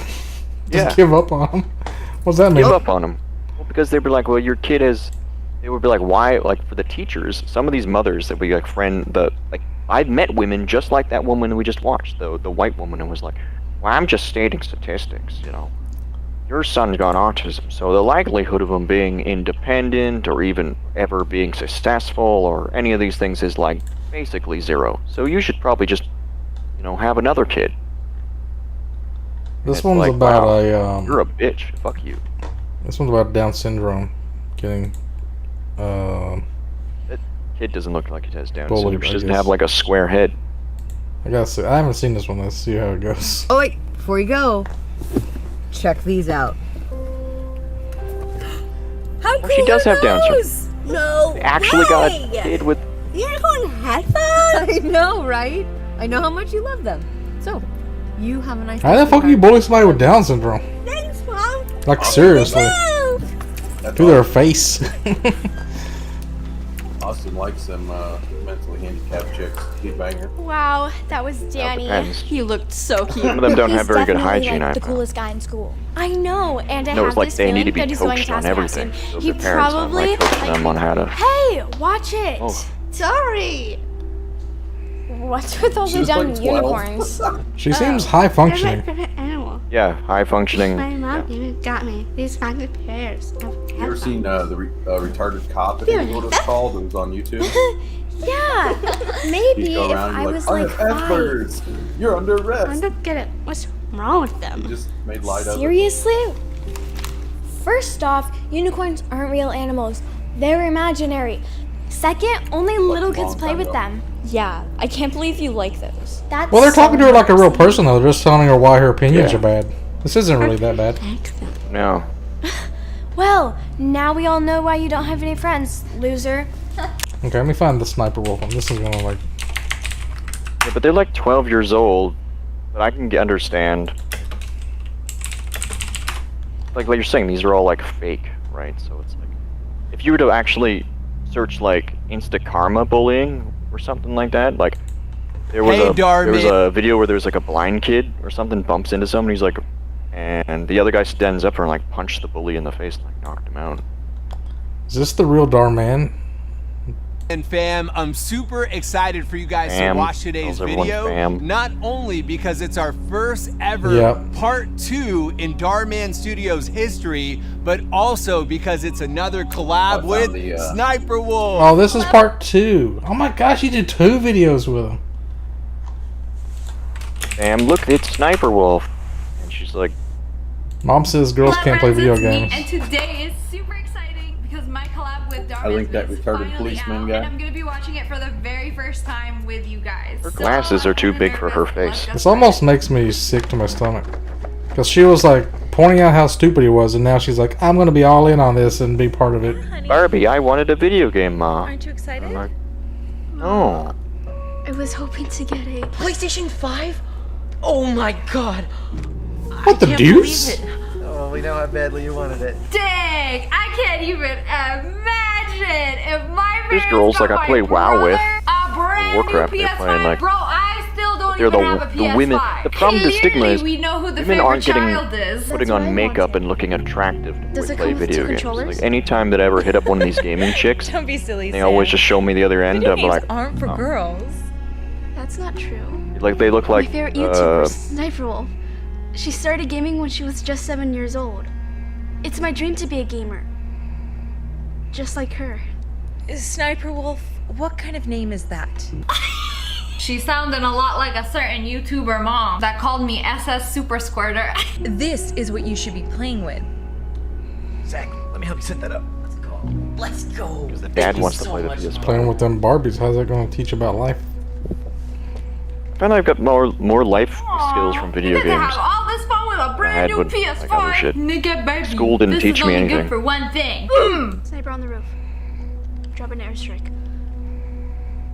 Hey, the what hell are you we doing watching? playing on my PS5? How dare you? Give me my controller back. Hold on, there's only 6 people left. He's low health. Down him. Give me that. Oh, is she like, are we watching somebody Mom! that's reviewing, Mom! watching shitty videos? But she's like, why are we watching this? This is like, You're gonna make me die! Oh man, if somebody pulled the controller like Let's see that how out of my cringy hand it is. while I was playing, it would it is be cringy. over. It's like kids fighting over video He had games. to call mother. Sam took my Is this the PS5 new and she cringe won't culture? give me back my controller. Sam, I told you, video games aren't for girls. I don't know what's the cringiest part about it. Is it the Darman part or the Sniper Wolf part? Both pretty cringy. Fine. Let's watch this part here, where Sniper Wolf buys her a PS5 out of nowhere. Wait, is she supposed to be? It's the only way to play with a gamer? Barbie. Put it on the ground. And Yeah, because Wait, this his is the mom's part- like, this is but the I part got you where I come in. Barbies. Barbies are supposed to Oh my teach you how to gosh. be a good I'm girl. so sorry. That's okay. Why'd you kick Wait, this? is she in? She's in the video. She's Yes! reacting to her own video. Yes! Do not watch this. This is horrible. That's what I'm This is why saying. This is cringy. Oh my god. Sniper Wolf? What? Hi. So, your Oh, mom she's a says like girls a can't YouTuber? what? But she's reviewing a Sorry, video of freaking that out she's right now. in. That's how cringy it is. It's you. Hey, it's me. so That's dumb. weird. Oh, hey, it's me, Reacting guys. to myself. Oh, I'm in the video and I'm reacting to myself. Oh, look how Mom says girls cringy it can't is. play video So games. this is directed She wants me to play with towards Barbies kids instead. that are that little girl's age.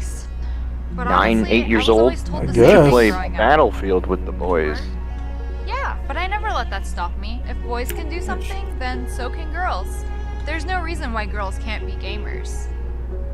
You're so right. Luckily, my parents never cared that I played video games. They're like, as long as she stays home, she's not talking to boys, she's not leaving the house. Okay, watch this part. She's playing Same talk to PUBG. boys. That's where they all are in PUBG. Oh my gosh. Oh my gosh. Sounds like she's about to have an orgasm. I won. Oh gosh! Oh gosh! There it is. Yes! Oh shit! Yes, I won! Really? Yay! Hey, what happened? I just won Warzone. What? You're kidding.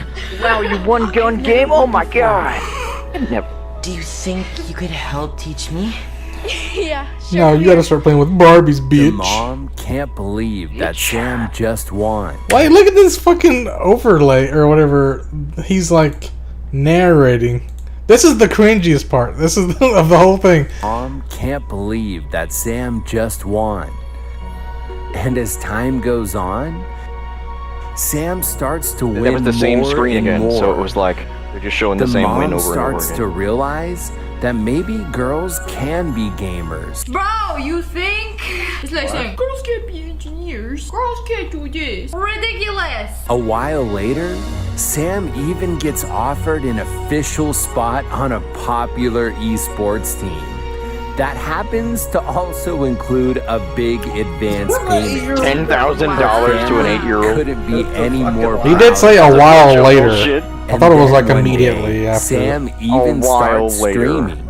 Hey guys, thanks for joining me. And now she's today's become the live stream, streamer. I've actually got my mom joining me. Watch her. Now she needs to review Sniper Wolf, reviewing her, reviewing Sniper Wolf. Mom and Her mom's like 25. That's good. That's good. Get it? Because Sniper I mean, she's Wolf, like original 5. Metal Gear character, and then you've Looks got like 8 Psycho years old or Mantis. 5 or Oh, something. the OGs will understand. Yeah, So bad. They're not showing how what I it's am the so realistic. You get proud into of one of those Psycho chat rooms and you're like, Mantis, "Hi and guys, I'm a girl." she You could showed me have like that a girl million gamers dudes can on be your really- team gonna be like, "Oh yeah, well send me nudes, show me," and then it's like I'm 5, and then they're like they see, they'll keep on fucking, like when I would play Gary's mod, if a woman came in there, you'd have like 1,000 dudes be mine, like swarming her.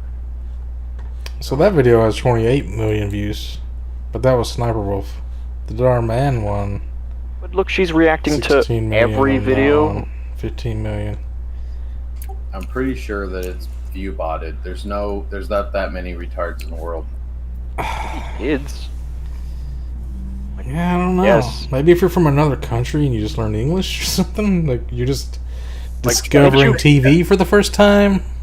What if you click on, like, isn't there a thing go like Sniper Wolf? Like, if you Google her name and just go like check like how like what people play, not play, what people watch her, like demographic wise and age groups, like statistics. Is there any way you will look that up? Like, You mean like Social Bladed or something? No, Yeah. I wouldn't tell you like who's the age groups, but for man, you, I wish if they you- would though. Tell you like what countries and what. I mean, I'm sure Darman has those statistics in his YouTube stats, but or he's probably if he's viewbotting or whatever, then he wouldn't tell anybody. I don't know. I can't understand it. It blows my mind that people are like. They can't be though. They can't be watching this for like real entertainment.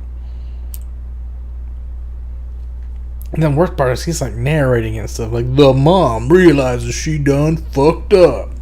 It was bullying a Down syndrome soccer player or some shit. It's kids, like, like- it's like when you tell a joke and you have to explain it. It's that kind of cringiness. Yeah, it's that the people can't understand the nuance, right? Like it's weird for me because I would get bullied at high school and stuff because I wouldn't have like the same level of like social skills as everyone else. But then when it came to like stupid shit, where I'd be like I guess I was smart for like street smart and all that stuff. I would still be able to like do my taxes and do my bills and do all these like other things to survive. But then the social skills aspect was like, so these people I would often get bullied by like the rich kids in town, and they'd throw money at me. Oh man, that sucks. They'd take quarters and loonies and like try to hit me in the forehead with them and like bang them off my forehead. It's kind of like Then it when was they like used to the have joke- those court jesters in the olden days. Yeah. It didn't take me very long, to get outcast. Remember when I first met you guys, I was pretty dumb. And then, I don't know, I just got used to it. Because I just thought it was normal. Like, everyone treats me like shit, I must have done something wrong. So I just, But the funny thing was that a lot of those rich kids that I know now, because they had their parents do everything for them and pay their way for everything, they don't have jobs now and they're like homeless, or it's not necessarily, maybe it's a karma thing, I don't know, but yeah, it's the cringiness of all this stuff. It's like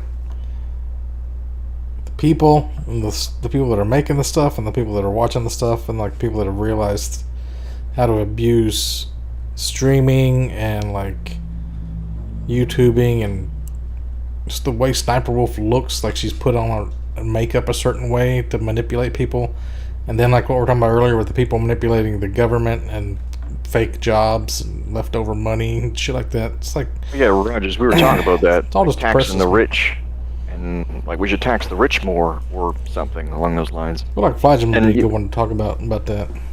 Yeah, but then you see the government takes all this money and like spends it in other countries in foreign aid, like billions of dollars. It's like, oh, thanks. Thank all my tax dollars, instead of going to fix the infrastructure, is going to go pay for something in another country. I was talking about like people in local government that have fake jobs. Like they're somebody they know, like through nepotism, they give them a job and they give them a title, but they don't actually do anything, and they get like government checks from like taxes.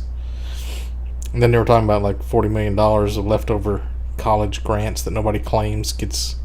Well, I don't know what happens to it. Where does it go? Probably just gets handed out to these people, these stupid jobs. Probably goes. I don't know. It's like California has been spending like all of the stimulus money that they were given on like the homeless and stuff. But then like the issue it creates is then when you come up with places like for instance, I talked about my hometown, British Columbia, where I live, has like a policy where, you know, if you have disabilities, you will get like free parking or free like all these free things. So people flock here, and we're talking about there's people in the news over the last few years that have purposely had kids with Down syndrome, like gone out of their way to make sure that their kid will be born with autism or Down syndrome so that they can get a big payout. And like that's, yeah. They like shake it and then like smoke a bunch of crack when they're pregnant. Well, there's like stuff that they'll test for now. They're like, if you give birth to a kid with fetal alcohol syndrome and you should have known better, so they're like, you would go to jail for that. But there was other ways of trying to figure out like women who are purposely having sex with men who are like much older than them, because men that are older by like 40 or 50 years have a higher chance of having autistic children. Things like that.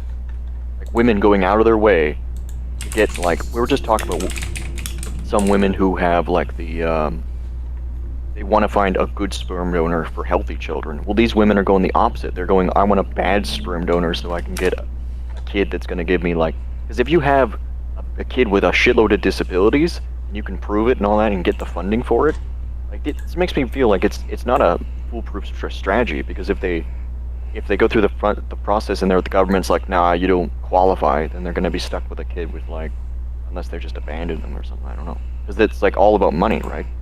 They're just doing it for the money. But that just seems like such a big, you know what I mean? Like go through a whole long process like of having a kid, taking care of them and stuff, just so they can be like a night wolf that you can get like $3,000 to $6,000 a month from the government just to take care of them. Because all that money is supposed to be going towards like physical therapy and all these other issues to fix, but the kids they're just like keeping the night wolf in the basement and feeding off the money. I think I'm not gonna speak for him, but I'm pretty sure Sugar Monkey's parents get a lot of his disability money. He's like really disabled too. Is he? But, I mean, I think he gets some of it. Sorry. I think he gets some of it, but I think his parents collect some of that too. He was telling me his dad thought he has schizophrenia or something, and was telling him like not to buy another gun and some other shit. So I'm like, I didn't paint a picture that he had disabilities, but like whenever we talked to him on the mic, it was like I always assumed the way he acts was because he was always intoxicated. But well, he had his parents like force fed him drugs when he was growing up because he had ADD, and then it was a result of that basically, from what I can tell. Really, they were force feeding him like his ADHD medicine? Yeah, pretty much, and then he got like on like antidepressants and painkillers and whatever. And he abused them. And I'm pretty sure that's kind of how it didn't.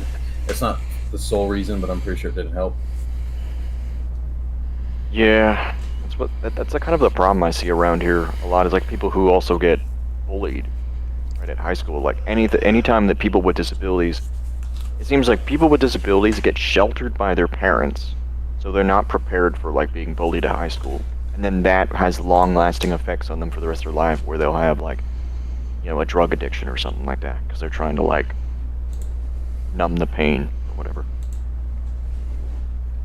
Alright, we already talked about some supernatural shit. Yeah, I guess we should talk about that. We were looking around in the desert earlier, but sand dunes. Alright, so what do we want to talk about first? You guys know about the the Pentagon or whatever is supposed to come out with some kind of UFO stuff this month, right? And declassify all the information about the 3 Navy UFO videos plus everything else that we know about them, kind of. Do you know about that? Yeah, it was what was released recently with the Freedom of Information Act from the Pentagon, right? Well, that's those 3 videos, but like in the last stimulus package, they had a thing in there saying like a mandate that the government has to come out with everything they know on UFOs. Pretty much. If it's like related to like weapon systems and stuff that would still be classified that we're using or something, they probably wouldn't have to tell us that part. I don't know if they'd actually tell us if we've had contact with alien races or anything. But like how much is going to be redacted though? Because it's sensitive information. You're going to get like a giant booklet of information and half of it's going to be redacted. I don't know how it's going to work. But a lot of it, the guy that used to work for the Pentagon and the ATIP program, the whatever it's called, it's a different name for UFOs. He said something about like he talked to this guy in the Senate or something that was over the project, and he's bringing up all these points, and the guy said, "Stop looking into this because we already know what they are."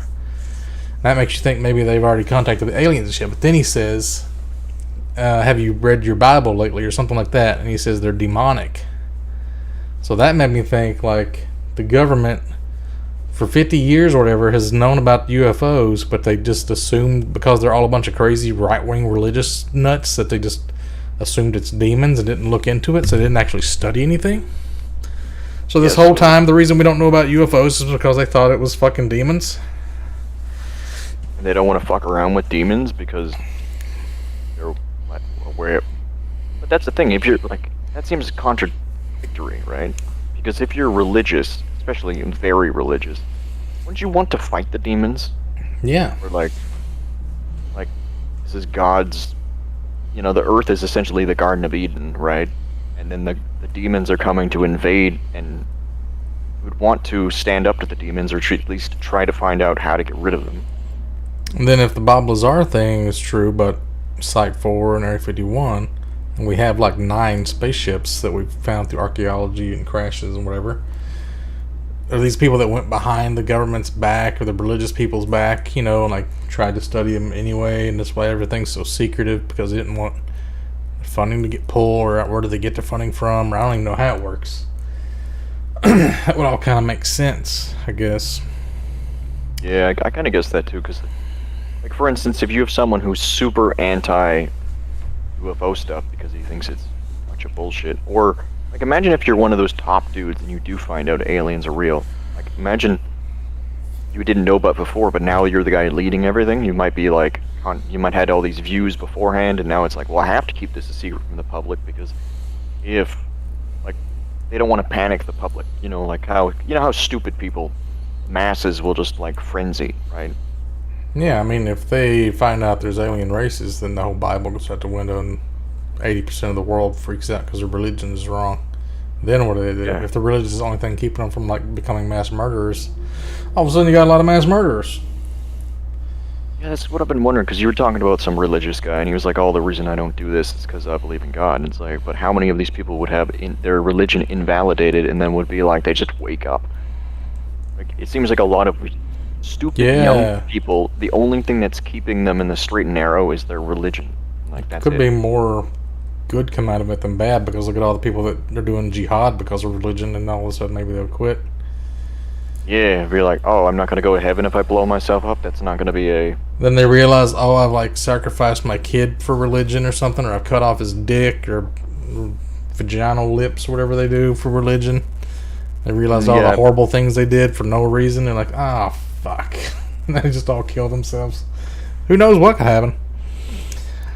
Did you know about like the red pill and the blue pill? Like not from Matrix, but generally as a term. When you get red pilled, you get to like you get to see that the world isn't like what the government says. There's a lot of people around here like they're sheeple. They'll do whatever the government tells them to do. The government says put 2 masks on, they'll put 2 masks on. They don't even question it, right? And then you got people like me who are like, I'm not going to take the vaccine because it sounds like bullshit, and people are getting all like, Rogers was telling me that you saw a thing come up in the news that the new vaccine is giving people heart inflammation now. It's like some study was linked. Yeah. Yeah. But then again, it's on like it's a YouTube video. It's probably who knows? Misinformation maybe or whatever, right? Yeah. But then on our own news, they had the Moderna, and then they stopped shipping the Pfizer because the Pfizer was giving people blood clots in Canada. And they're like, okay, don't give it to people over the age of 60. But then they started giving it to like kids that were like 12 years old. They're like, well, kids that are 12 probably wouldn't get blood clots, but then they were as well. This girl in Taco and Petrov's Discord said she got her second shot and her skin felt like it was on fire. Some people get bad reactions. Yeah. Yeah. In Canada, it was like, that's the thing in Canada though. I was talking to a girl that said she went in anaphylactic shock, and they had to give her like one of those epinephrine things to get her throat to stop from closing up. And I'm like, well, that sounds terrible. And she was all like nonchalant about it. Like, no, it's normal for me every time I get any kinds of shot that happens.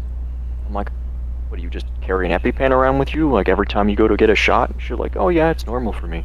And I'm like, I don't know, that feels like that would be a terrible situation to have to go through. I don't really want to have to deal with Vaccines that. are designed to like kickstart your immune system and like cause a reaction.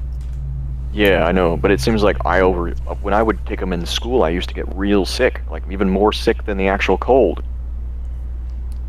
I'd break out in hives and I'd start vomiting and all sorts of shit would happen. I'd be like, oh God, what did you do? Anyway, UFOs, appears like they run off a gravity manipulation device, create gravitational fields, and they slide along it and whatever, apparently there's this Chinese woman and another guy, I think back in, I don't know what year it was, they were researching anti-gravity devices, and they kind of figured out a way to, you've seen the ones where they have like superconductors and magnets, and they can make things levitate? Well, she did that, but she rotated the superconductor like a really fast speed or something, and it would like create this kind of hovering effect, I think, and she figured out pretty much a way to make anti-gravity devices or something like that. Her name was Ning Li. And then at some point, I guess, I don't know if they defunded her or whatever, but she ran away to China. She disappeared. I think she defected back to China. So it could be that some of these UFOs are where she helped the Chinese government develop UFO, like anti-gravity ships. It kind of makes sense. Like, what if it's the Chinese spying on us with new drone technology or something?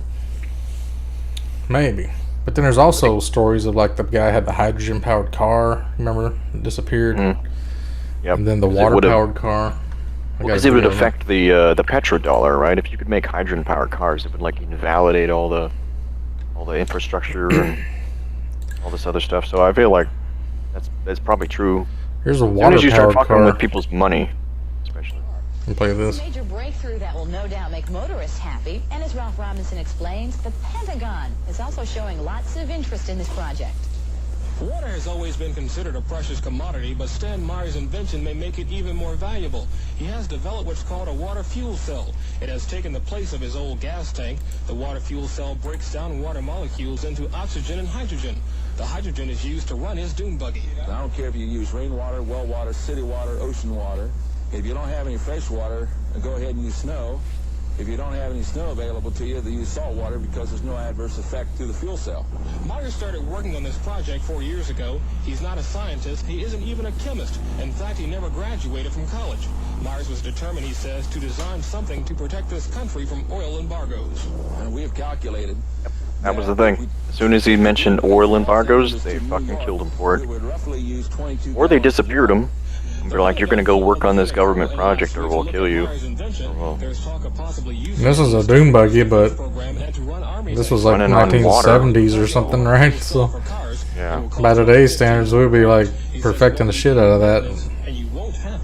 And I bet the thing I bet is the government has his patents sitting on the shelf somewhere, and they're like, well, as soon as we run out of oil, we'll turn this thing on. It's all about money. Yeah, they'll just buy the patents and then not make anything out of it, and then you're fucked. That's what they did with this other guy. Somebody was talking about he kept seeing him at these conventions or whatever, asking him like what happened to it.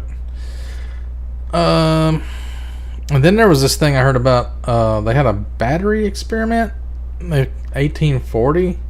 Like these batteries, Let me get this back on. They would run this bell, like a battery-powered bell. It would just ring a bell every so often, and it's rang like billions and billions of times since 1840s. And they don't want to stop the experiment because they want to see how many times the bell rings to see how powerful the battery is. And then they can't get into it to see what the battery's made of because it's been so long, nobody remembers what the experiment was about. Like, they don't know what the battery's made out of, but they don't want to stop the experiment to open it up and look at it. Could they just scan it with some sort of technology, like that thing that they did with the spirit box or something the other day you showed me, and then they'd be able to see what's inside of it? Well, I think if it's running something since 1840, it's just like, well, this is good enough. It doesn't matter how many times you ring the bell. Just open it up and see how you make it, and then start making them. Or, unless it's like something that pulls electricity from the air, like radio waves, and it's like, or maybe it's accidentally plugged into the socket somewhere, like it's touching a live wire. They didn't realize. I've seen a lot of those machines that are fake. Like, there's ones like, oh, you take a dollar bill and then you put it in this machine and you turn the crank, and then like 24 hours later it'll pump out another dollar bill. It's like bullshit. It's just on a timer waiting for the same dollar bill to come out. There's a bunch of those things. Like, I feel like the issue is, though, how do we... Isn't hydrogen cars supposed to be extremely explosive? Or that's what the government's told us that's... Like, I feel like there's a false narrative there. Where I thought it was two different things. I guess it's the same thing, isn't it? The water-powered car splits the hydrogen out of the water molecules, and then it's a hydrogen-powered car. Yeah. Oh, so this was the hydrogen car. It's just called a water-powered car. I thought the byproduct of it would make water come out of the exhaust, though, with the hydrogen. No, I think water vapors might come out of there or something like that. But if you're splitting it, sounds like the issue I have is, like, if getting water we out. started doing that, will we run out of fresh water like super fast because everyone's using it for fuel? Because how do you convert the hydrogen back into water? Yeah, the oxygen to it, I guess. But we need water, and like that's the thing. I said if we were running out of oil and they're like, we're gonna get this water powered, and they sell it to a bunch of poor countries, they wouldn't have enough water to like other stuff with. I feel it would just be, unless they would have like a nuclear power plant or something that's actively converting water back into, or stuff back into water. Isn't the atmosphere mostly hydrogen though? Couldn't you just use the air, or is there just like so much more density to water that you get way more out of it? It's like, you would have to see what the density would be, right? Oh yeah, water's way denser than air. What am I talking about? Yeah. It's like, would you have to have giant, like, filtered smokestacks that go like all the way up to the stratosphere to like suction off? How does it separate it? If you could separate it from ice, that's even more dense than water, right? Or is it the same distance? It has to, like, a special electric current has to pass through the water at a certain frequency, and it splits the atoms. I guess ice is less dense because it floats. Then how do you convert it back? It seems like it would take more energy to convert it back. Made out of hydrogen. Hydrogen metal. I don't know. What if we could just use shit water, like dirty water, like gray water, to run our cars or something, so we're not actually using clean water? So then you're just left with shit oxygen when you pull the hydrogen out? Well, then, like, just dust would come out of the back of your car. Simple algebra. Shit plus water minus shit equals minus hydrogen. He was talking about you could use salt water, but salt water, like, you'd still have to clean your tank out, right? Because anything that's solid that doesn't get converted into energy would stay in the tank, I'm assuming.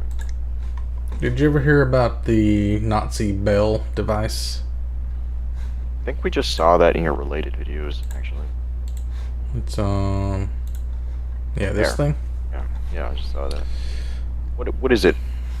It's like the swastika. Be a teleporter or something? Or a time machine? Oh, it's an actual time machine?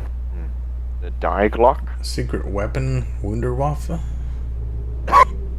Product Wunderwaffe. Could be a hoax. Probably hoax. Glowing, rotating contraption, rumored to have some kind of anti-gravitational effect. It would be a time machine or part of an SS anti-gravity program over a flying saucer called the Repulsine. Hans Kammler later secretly traded this technology to the U.S. military in exchange for its freedom. Oh, so we have it now. We probably have it in, probably have all the artifacts from the Nazi regime in, like, storage somewhere. One of the descriptions Bob Lazar gave on those UFOs was the one that looked like a bundt cake. Like cake, and that bell kind of looks like a bud cake. Like one of these. So it was like a spaceship that looks like that. So like a flying saucer, essentially. I mean, that's not really what the bell device looks like, but with a hole in the center. Oh yeah, that would make sense. But where would the reminds me of a coil. Drive be?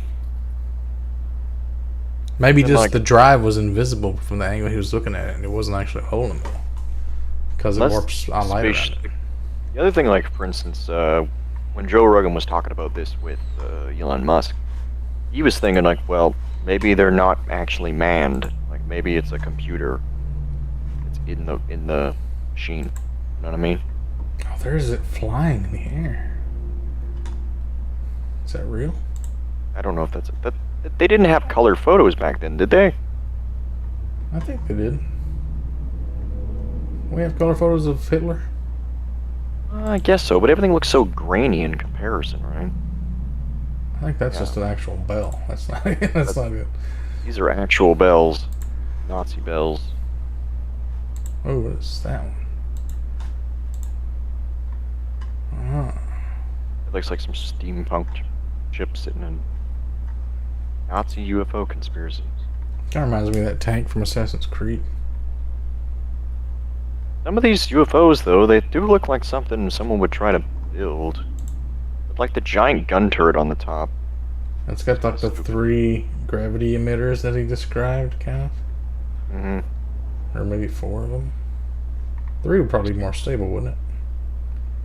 Yeah, wasn't there like, there was a conspiracy about how it's like in the desert, or not the desert, it's like either Egypt or in Antarctica is where they had this giant base that went underground into like the hollow earth theory. That's like where all these Nazis found. Man, I kind of hope some of this is true, because it makes life way more interesting. Oh yeah, life is like so fucking boring in comparison. It's like, we got politics to worry about, and if China's gonna invade us or whatever. What if the Nazis just came back like today, and they had fucking flying saucers? How sick would that be? We've been playing games and preparing for this for years. Like, the Nazis I'm not a supporter of the Nazis, but they were, you know, they picked up everybody who wasn't them and threw them into internment camps, but it seems like they're not as bad as, like, in comparison to Genghis Khan or something like that, who just slaughtered everybody. Oh, yeah. He wasn't racist, he just, like, killed everybody. It's even worse. Well, I think, like, Hitler was kind of racist, but he was more but like... he was, like, trying to make the world homogenous, so that there's no more wars, because everybody would be the same. Yeah. He had good intentions, I guess you could say. Yeah, it's like the good intentions that are, like, they kind of an evil outcome in a way, where it's, like, the greater good. Like, the reason we're doing all these evil things is because the end game will be good, or the end goal is good. Kind of like Daenerys. I've talked to neo-Nazis and other people who are like big racists and whatever else, and their belief is like, well, if we just get rid of all the other races, then we'll just have our own race, and there will be no more fighting. But I don't think that's true, because like anybody, even if you're a white person, white people still have wars against other white people. Do you know what this is? Is that the star constellation stuff? Yeah, but do you know who made it? No. This is a map drawn by Betty Hill, who was, I think she was a UFO abductee, or she might have been, it's related to the crystal skulls. You know about the crystal skulls? Yeah, there's the ones that were talked about in the Indiana Jones film, but there was stuff before that. There's all these actual crystal skulls that are found, and you don't know how they were made because they were so... Yeah, like if you tried to carve it, you would break it, I think, or something. It's like pretty much impossible to make. Yeah, some of these are like machined or whatever, but there's like a Mitchell Hedges one, I think, or something like that. There's a whole bunch of these different ones. They're like different cultures all had these different crystal skulls. So I forgot, like somebody did some kind of ritual with one of these or something, and I don't know, somebody got abducted by a UFO. I was watching the Joe Rogan podcast with the guy from Ghostbusters on it, played Ray. What's his name? Those top ones are probably all fake because they got prices on them. Oh yeah.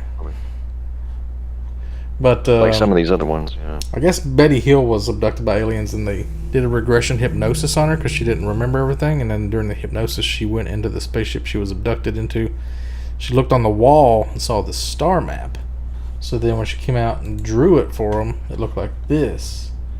And basically, this is supposed to be from the aliens' home planet point of view, where all they traveled to.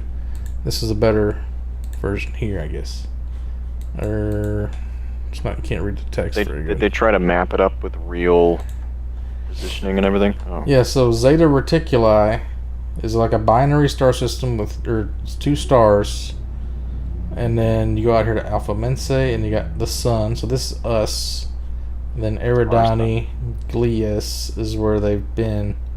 Or this is where they've like contacted people, and then the dotted line is where they've explored. So they've explored out to these other star systems, but they've been to and talked to people in these other ones.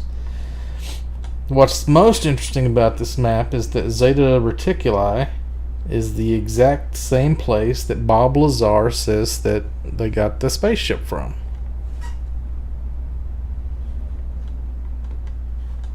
Yeah, it makes me wonder, because it's like, it's very strange. Like, we got our own world, and then we had to use boats to go across the ocean, and for like hundreds if not thousands of years we thought the world was flat because no one had ever come back from like the other side. And now we're just inventing like space travel. Like, a lot of people worried about money. Like, for instance, I was talking to this guy and he was like, well, if we go do space mining, then it's going to cause the value of whatever ore we have on Earth to drop drastically because you could get easier in space. And I'm like, maybe we should get away from this whole like worrying about money so much, because if we could all like with the so for instance with the Nazis, like when Hitler got Here's another reason I believe this story is Betty and Barney Hill were a mixed race couple, and they were like back in the 60s coming out with this crazy story. Like, if you were a mixed race, you would not want to bring attention to yourself back in this time. They're coming out saying they were abducted by aliens and shit. I mean, that's just... You're just asking somebody to come fuck with you. Makes me wonder, in a way, because, like, Alex Jones was talking about some of this stuff. He was saying, like, general consensus is the aliens won't talk with us or help us or do anything with us until we're, like, a less violent of a race. So that's why, like, they're trying to... The elites and stuff are trying to push, like, a Bilderberg, one world government, you know... Great restart kind of thing to kind of like unify everybody. Man, that makes a lot of sense too if you think about, like, if you're aliens and you see these creatures, some of them are white, some of them are black, and then there's like some in between, and you found a couple that are like one's all the way black and one's all the way white, you'd want to like abduct those as a couple and like see like how they interact, like, wire these together. And yeah, I'm assuming they look at us as animals, right? We're just because. You got to ask people, like, people ask me, older people that talk about the stars and this and that I know, and they're like, what do you think aliens are thinking about? I'm like, well, if they're anything like humans, probably nothing good. Because you think about, what's the worst versions of humans that are scientists? Usually, like, Nazi scientists and, like, Japanese scientists during World War II.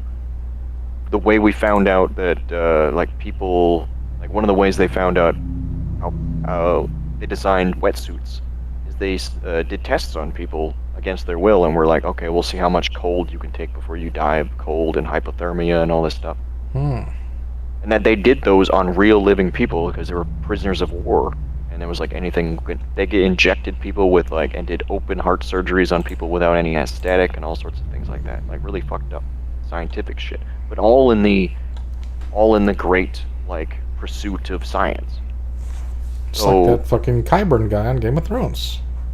Yeah. Everything goes back to Game of Thrones.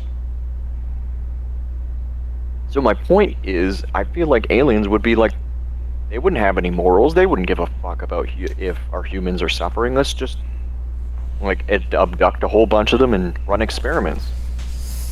And then eventually, these humans are smart enough to like build these societies and all this stuff. There is kind of a theory that what if the aliens, maybe they're not creative, they don't have any kind of ability to like come up with stories and create TV shows, and we're just like the entertainment for them. Maybe they've evolved to a certain point. Could be they evolved to a certain point where they're like almost autistic in a way, where they have no, like you're saying, they don't have like, they don't know what comedy is or like there's human beings that don't have that kind of, they can't understand humor or whatever.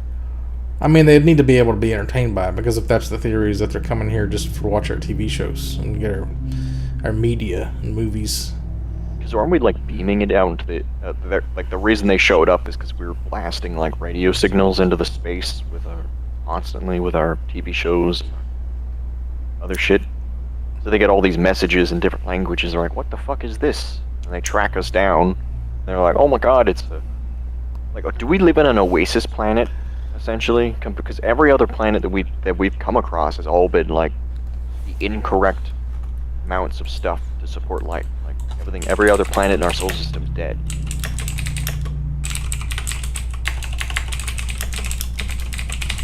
There's a Star Trek Next Generation episode, the Darmok episode. Like they with references. Yeah. So they would say, what's some quotes from it? Like, they couldn't understand what they were saying because they would say something like, Darmok and Jalad at Tanagra. Like, they're referencing something that happened in their history, but if you don't know what happened at Tanagra, you don't know what he's saying because it doesn't make any sense to you. So it's like, it's a whole different way of communicating. It'd be cool, like, if aliens landed here and they just had, like, a bunch of 80s references, like, when Screech and Zach did not get along at the lockers. Like, oh, that's what we're talking about. There'd be like references like that, or like. I would have to have watched the TV show to know what they're talking about. Like when the Power Rangers combine to form Megazord. Like they would be saying, like, that's, we now need to come together as a species. That would be like how they would say that. It'd be something weird like that. Oh, yeah, I generally think aliens would be... I think aliens would be just super hostile. Like, they would be watching us and we're like doing experiments and whatever, but as soon as we would get up to the point... Like, that's why I'm not like... I don't want to go too far into the tinfoil hat. But some of our politicians and the way people act, they just seem like they're aliens or something. In a way. Like... Where they're just too fucking old and they can't, like... Or it could be they have so many lies built up that they have to maintain that they're constantly sketchy acting because they're thinking of all the lies that they have to keep perpetrating and schemes going on behind the scenes. Yeah, like schemes, like tons of schemes going on. Like you were saying, like legal money laundering or loopholes or something. Like anytime they try to like answer a question, they have to figure out like, oh, if I say that, then they're going to know about this. They might ask me about this. I can't say that. I can't say that. So it takes them forever to answer anything because they got to go through all the things they can't say to figure out what things they can say. Well, you remember how? Did you watch like Rand Paul grilling Fauci on the Wuhan stuff? He's like, he was very much. Like, Rand Paul, so somebody else talking about that. Well, because like Fauci's like, oh, we do not send money, or I do not send money to Wuhan in Viral Institute and all this stuff. But they're like, well, we found these papers, they're contrary to that. And then only after they showed him like the proof that he's lying, he was like, well, we don't send it directly to there. We send it to another institution who then sends the money. So they're like, yes, why did you lie? It's like, well, because it's not directly us, it's somebody else. But it's like half-truths. And like, you know what I mean? So it's like this whole time Fauci knew, like, because they had the Freedom of Information Act on Fauci's emails, and in there he's talking to other scientists about like the virus and how bad it is and all this stuff, but at the same time telling the public something completely different. So it's like, you got all these like, who, if he's lying about this shit and has to be called out on his bullshit, how many other politicians or other people who are on the board of our health and education and all this stuff are also bullshitting us about stuff? Like the Fed in your country said everything was fine up until recently, and then they're saying there's like 20% inflation now. And Bob's saying that the star constellation that Betty Hill drew, we didn't even know it existed at the time. She drew it before we discovered it. I mean, that's just guaranteed proof then that she was abducted by aliens, right? Yeah, it feels like, how do you, unless you, yeah. I mean, the government's pretty much admitted that there are UFOs. We're just like a step away from them just admitting that there are aliens. Go back to the very beginning of the podcast. I don't care about your religion. It doesn't matter anymore. We just need to start taxing churches, because if you're going to be part of religion that we all know isn't true, then you should definitely pay taxes on it, because it's like a extra. That's how I look at activity it now.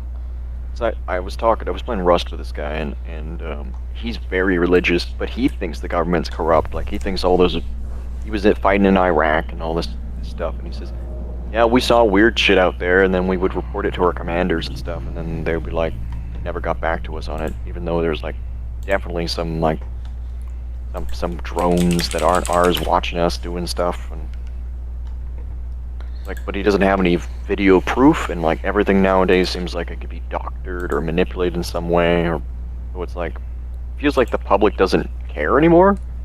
Like the government's like, remember when the War of the Worlds was aired on like a radio station and people thought the actual world was ending? Aliens were like, people were hysterical and like freaking out. Nowadays everyone's just like, oh, aliens exist? Whatever. Yeah, most of them would think it's the Onion News Network. Yeah. Back then they didn't have any parody news sites. Now everybody would assume it's fake news. Yeah, like everything is just like us, fake news. It's like, unless I actually see aliens show up or invade, I'm not going to believe it. Nothing. Like, I was thinking about, like, I don't know if I saw, like, a Bigfoot track or something somebody was showing. They thought it was Bigfoot or a giant or something. And, like, what's the common theory that, like, humans have gotten bigger over the years? Like, they used to be small? Like, you ever seen, like, medieval suits of armor? Like, people were, like, tiny, like 4 feet tall? 4 feet, 5 feet tall, yeah. And then if you were a 6 foot tall dude, like, they don't know if anybody could actually hold it, but like one of the guys that was one of the freedom fighters for Ireland or Scotland or something, William, he had like a giant Zweihander that was, because he was supposed to be 6 to like 8 feet tall. But I see people who that tall nowadays just walking around, it's like no big deal. They're like basketball players or whatever. So like when the Bible's talking about there were giants on the earth in those days, and like other places are referencing like giant human beings. Maybe weird giants. Like the people that wrote the Bible were like miniature sized. Is that possible? Like people in the past were like, I don't know. You get, maybe the thing is like back then there was less food to go around too, right? And then there would be, I don't know. Would that make sense? Like with the flood legend and shit? Like maybe it was like a fucking lake. They thought the whole earth was just that lake or something. Like, okay, so on Joe Rogan, for instance, he had some guys on there about, like, Great Flood Theory. Up where I live, this whole area used to be one giant glacier lake. Yeah. And they said one day, like, a comet hit the glacier, and it caused the whole glacier to shatter within, like, days. So hundreds, if not billions and billions and trillions of gallons of water was released into, like, America and flooded, the entire continent. You know, and the flood would have lasted days because they found like petrified trees that are only found in British Columbia, like down in like mudflats in the States, where like, well, these trees shouldn't be here, and they like carbon dated them and stuff. I'm saying like, what if you read some ancient text and they were talking about, you're assuming that they're the same size as you, but then you're reading it from a perspective of somebody that's tiny.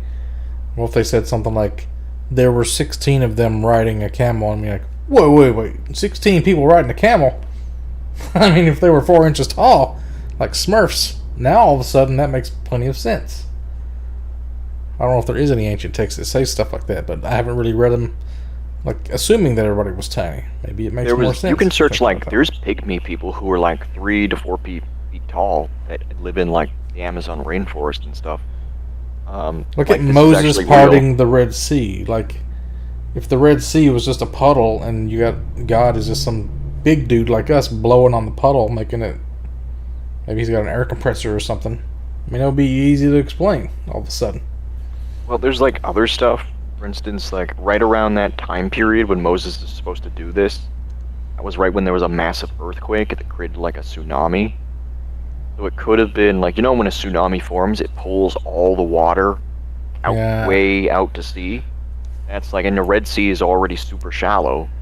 So who's to say, like, Moses was just walking around the desert when an earthquake happened, and they're like, "Oh my God, it's God!" And they're telling, and look what God's doing. It's He's giving us a sign. Like, we got to cross the sea now. Like, you know, that kind of stuff. And then there's other stuff like him talking about the plague of frogs, or the plague of, like, it's raining blood, or something along those lines. Well, we've had stuff like that. Like, it's rained like blood stuff in other countries, and it turns out it's just like red algae or something that gets picked up into the atmosphere from. There's been reports of just like meat falling out of the sky, though. And fish. Yeah, but what is that? Is it like aliens fucking with us at that point? Let's just dump a bunch of meat out of the sky or something. Unless there's like a portal that appears overhead. Maybe Yeah, it's all the stuff that cut off of those cattle mutilations and it's coming back. Because that's another thing that's been kind of. Have you seen the fucking trailer for this movie called Tomorrow War? Where the people of the future are all going to get wiped out fighting these aliens, so they come back to the past to get badasses from our time to fight in the future so that we can survive to live in the future. Because they can't beat the aliens by themselves, so they come back. It's like if we went back, like we're all pussies now, but like back in World War I, those doughboys were badasses, so we had to go back in time to get a bunch of doughboys to come fight the Taliban. Kind of like that. Yeah, like for instance, since I was into World War II stuff a lot, one of the things I liked was the Allies invaded an area which is the Germans thought they had locked down, and they had flamethrowers, and they were blasting people with flamethrowers, and the Allies were on fire, still firing their machine guns and pushing forwards, even though they were dropping dead like as they were progressing, but they just kept pushing forwards, and the Nazis abandoned their posts and were like, "Oh my God, how do we kill these people that just keep walking even though they're on fire?" And they're like, because the America send in like the best of the best, like people who are like, you know, would walk into gunfire. Well, you can't go backwards. I guess once you're committed, you just got to keep going. Yeah, and they eventually, like, a lot of these people died from their wounds, but if they didn't have, like, pushed so hard, and that's another thing, like, France put up a decent defense against the Nazis, but then they'd went, there was a section of forest that's all, like, bramble and, like, really thick, like, hard to get through forest, and they're like, no one's going through there, it's a natural defense. But then the Nazis had all these tanks and, like, technology that wasn't available in the past, and so they just brute forced straight through this supposedly impenetrable defense. So I do feel like that's the case. People are ball pussies nowadays. Like, some people get a cut or a scrape or a broken leg or whatever, and it's like they bitch and moan. Like, I was talking to my mother, and she was talking about how there's a lot of women she knows, or sisters, or like, you know, they'll go into labor and they'll demand they have a C-section like immediately because it's too painful. And I'm like, what do you mean? Like, there's tons of people, women who don't live in this country, who don't have availability for any of that, like drugs or whatever else, and so they have to just put up with the pain. Like, you've taken painkillers for injuries, right? Well, in the past, if you broke your leg or something and they managed to fix you up, like, remember in Game of Thrones where they just had that guy and were like, okay, your leg's fucked up, we gotta cut it off, and she just starts cutting it. And he's no painkillers, just bite down on this leather strap.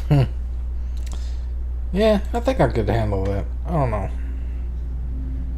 Seems pretty brutal, but like, I guess if you grow up in a world where everything is super brutal, you probably just get used to it, right?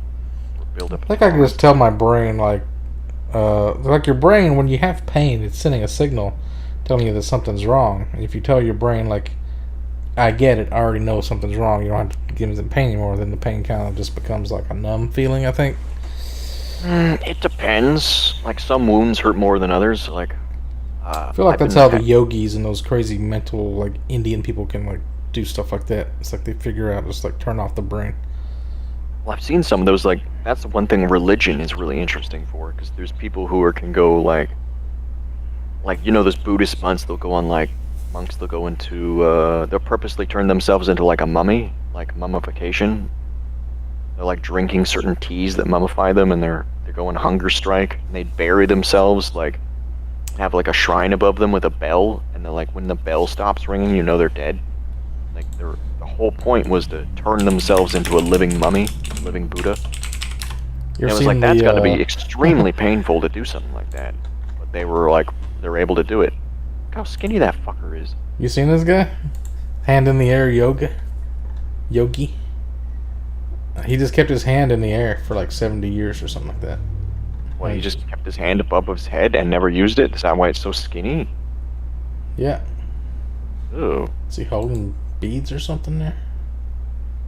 He looks like really dirty and like he's just... Look at his hand. His fingers are all like crazy. Fingernails growing out. Oh, because he's always held his hand up and never cleaned it or touched it. How does he keep it up like that? Is it stuck that way? How does he sleep? How do you not sleep? drop it How do you... 38 years. Oh, okay. Still, that's a long fucking time. Your arm get tired after a while, unless it's like you're saying, he's got this religious thing going on. There's nothing... Wait, he's got no legs, or he's standing on one leg there, leg behind him. Oh, behind its head. There's all kinds of different yogis that do different things like that just to like prove their commitment or whatever. Hand in the air for 38 years is pretty extreme, though. Seems pretty stupid, though. Yeah. But I can understand, like, I've seen the paint tolerance ones where the dudes can walk on nails or walk on coals, and they're like, they don't give a shit. Those guys that set themselves on fire and protest, and they don't even stand up or anything. Yeah. They don't even seem like they scream in agony. Like, some of them are like... Ah! That's extreme laziness or commitment one. I don't know which one. I'm on fire, but I'm not getting up off my chair. And then the fire just goes out, and you're like, well, I'm all... Like, that's a nasty way to die. It's like... I feel like once you're like 3rd degree burns, everything would just be numb, but... I talked to burn ward people, I guess. I've seen people around that have had nasty burns. The issue is like your nerves get like burned out, but then you don't feel any damage. So if you let's say you're walking around and you get a blister on your foot or you injure yourself, you can't feel the pain, and so it would get like worse and worse. Like, you would have to check yourself like every day to make sure you don't have a bunch of cuts. Like people with what's the issue? You see some of those obese people who have like insulin problems, and they're like their legs or their feet get all gangrenous and all that stuff because they can't feel their feet. So when they injure them, it seems like if you're aware that you have this condition, you think that's extreme laziness? Like you're already taking penicillin, you can't be bothered to like wash your feet. Hmm. I'm just talking about people taking care of themselves. You know what I mean? Because I watched the Toe Bro, and he gets people who's like obese people who are like, well, I don't clip my toenails because it's hard to reach them because they're like they can't bend over or something with their toenails. But then their toenails look like they haven't been trimmed in like 17 years. They're all curled around each other. Their feet look gross. Guys in our chat are talking about different hominid species at the same time. The Denisovans man, Neanderthal, Homo sapiens, they're all like around on the earth at the same time. Interbreeding, I guess. Yeah, so like breeding with one another. When wasn't the Neanderthals? They're like they were like a dying breed because their heads were not big enough for their brains. So they would, as they would grow, their brain would like try to expand in their brain. They wouldn't make it past like age 30 or they'd die, something like that. Wasn't that the point of the Egyptians that would make their heads longer so their brain could grow bigger and they'd be smarter? Or was it just to look like aliens? I don't know. I remember seeing stuff over the issues where some people who didn't survive that because they had to put bindings on the kids' heads when their skulls are soft. Yeah. To make that shape. Then it just naturally grows bigger at that shape? Yeah. You kind of like, but then the issue with that is that a lot of these people's their head was too heavy for their neck to support. So that's sometimes why those people would have to have like rings around their necks, you know, like stacked on top of each other. But then there's other people who are like their necks have no muscles in them because the rings support them. So if they ever took the rings off, their necks would just snap. And we talked about look up the pygmy people, like Joe Rogan pygmy. He was showing pictures of like there's a guy that was on his podcast that would go to like Africa or jungle. Oh, there's some naked ones on here. Naked pictures, I think. Pygmy. Joe Rogan or something. I don't know. Oh, what's about the rat people? Have you seen the rat people? It could have been because this guy, these people are like 3 feet tall. Like, look at the. I think this is what you're talking about. It's not a good picture though. I'm trying to find a big one. Yeah, like some of them are so tiny, but they're full grown. You know? Is this guy an MMA fighter or something? I think he is, Maybe right? that guy. That's the guy that was on Joe Rogan's podcast. These look like kids though. Yeah, but he was like. The thing is, like, people from the pygmy culture, they only live to be like 40 or 30 before they die because they have like shorter lifespans than us. I don't think there's any nudity on this page. Here we go. You can see how much shorter they are. I mean, he's not a tall guy. He's just an average height guy. He's an average height, like I think he's 6 foot or something. And these are all adults. There's some floppy titties on that picture. Let's get rid of that one. So what are the rat people of Pakistan? These guys were like abused or something. Oh yeah, I've seen people with those heads. It's like their version of Down syndrome or something, isn't it? No, like they were like engineered to be this way. I've seen Pakistani people. Let's see what this is. In my country with this look to their face though. So it must be a genetic condition. Mentally disabled children who are abandoned by their parents used to beg. Yeah, so they made them look pathetic so that they would be better beggars. Well, see, that's what I was basically talking about with the people's... Yeah, it's like Canada. In Canada, yeah. Just a more kind of fucked up version. Do they purposely make them look stupid? Yeah. Like more fucked up? Like that lady right there. Look at the scars on her face. Jeez. Like, we're gonna key your face up so you look more stupid. I wouldn't be more inclined to give this guy money. I'd be less inclined. I'd be like, get away from me. You barely look human. Yeah.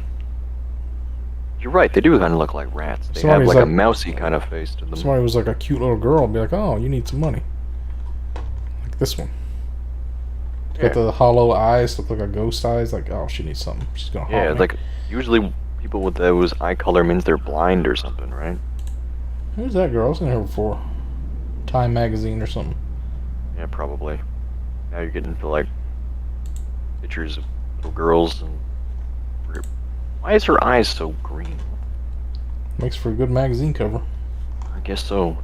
Like, yeah, these other pictures of these people, like, because in a lot of these foreign countries, we think it's terrible, but like, you have a kid that can't work, then it's like they're a burden on you. Or everyone's like barely getting by to provide for themselves food-wise. This new season of Alone, the survival show, I think it's Alaska. It's not Canada, but it's like way north. Every season they got some crazy shit on there. Somebody quits like really soon. I think it was like day 6, a guy.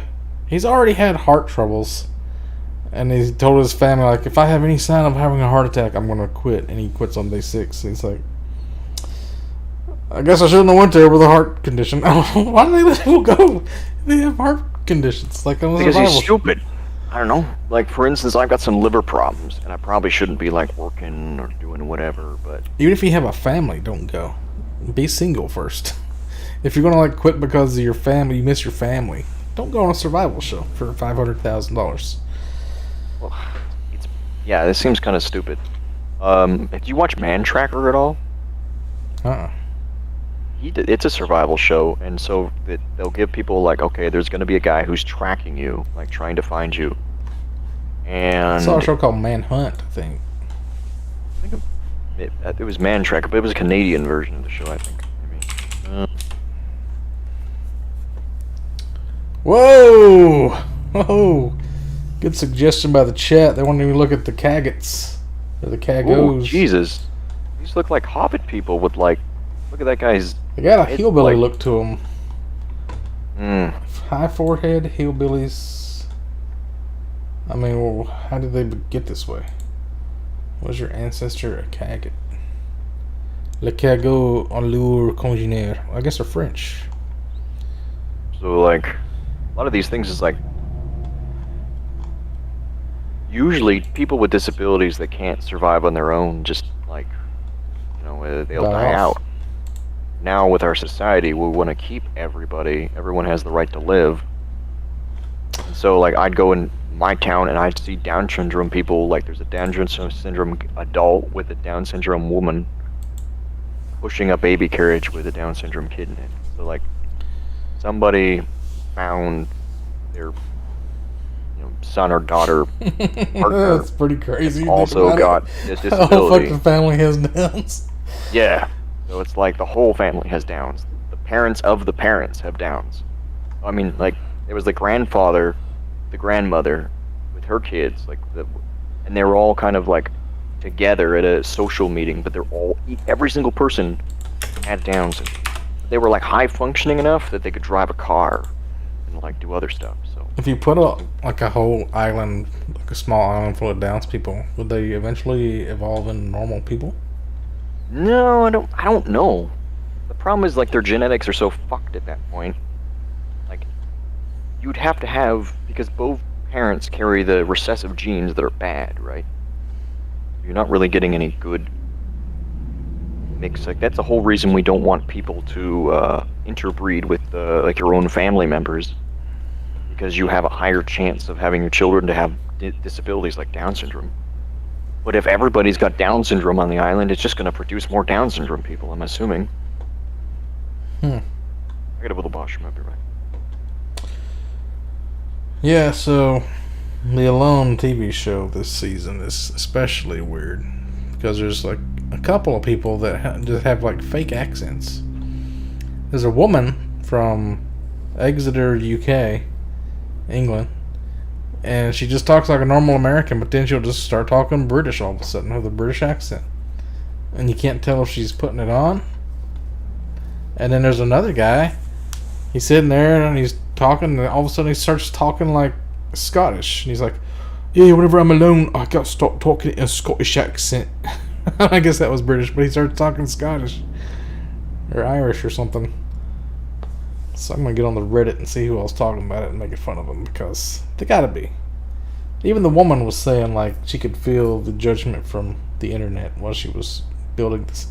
She was building like a house that was like a pit in the ground, which actually looks like a pretty good idea, but it was like so much energy wasted for digging this huge hole. Her first whole day was just like digging a hole, and then she has to build the top of it, and she's not got any food yet. Seems like a bad idea. I always like watching train wrecks like that, though. I'm reading about the Cago Wikipedia.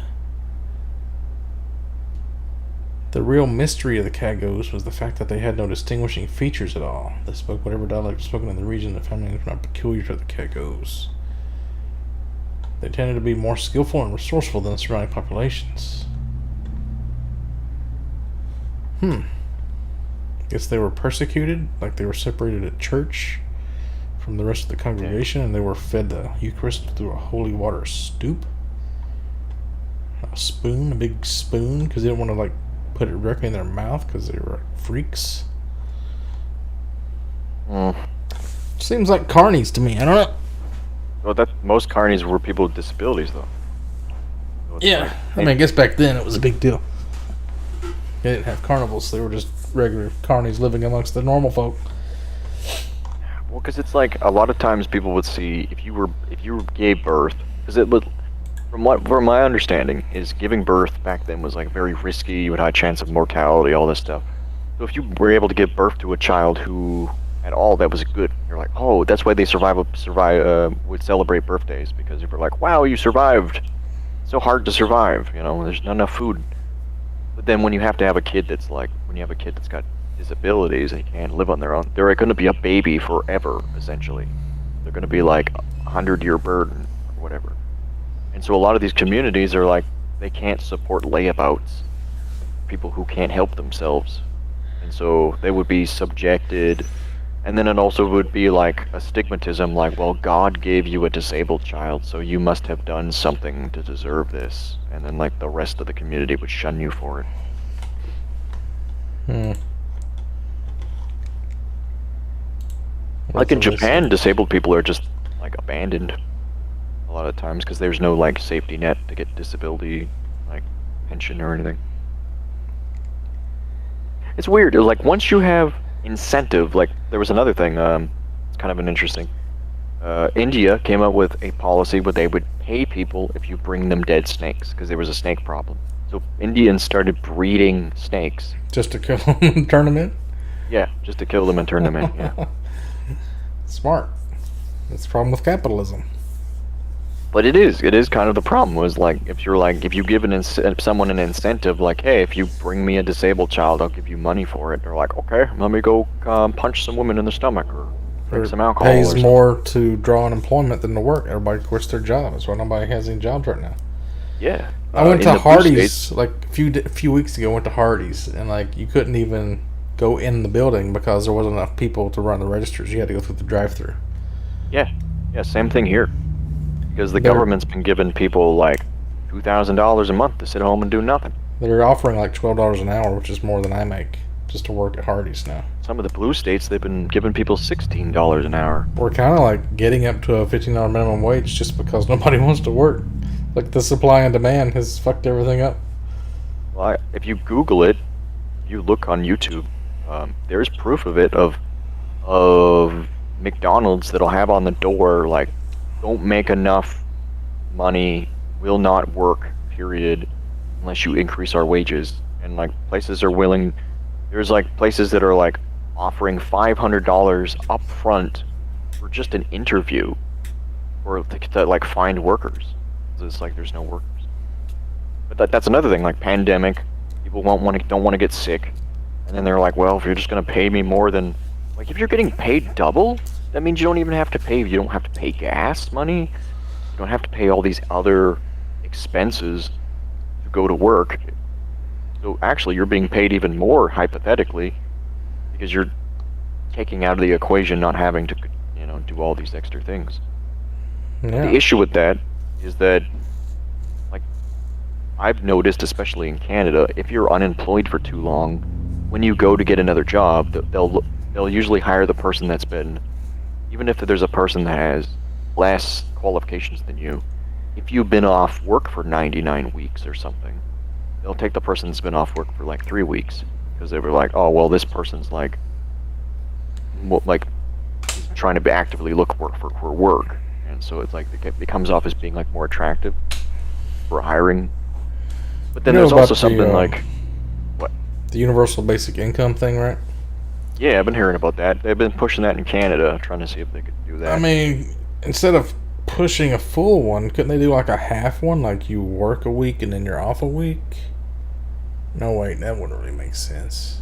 No, because then that'd be issue. Like, what if you go to the grocery store and there's like nobody working there that week because that's everyone's taking their week off? You would alternate with other people. I guess you could, yeah.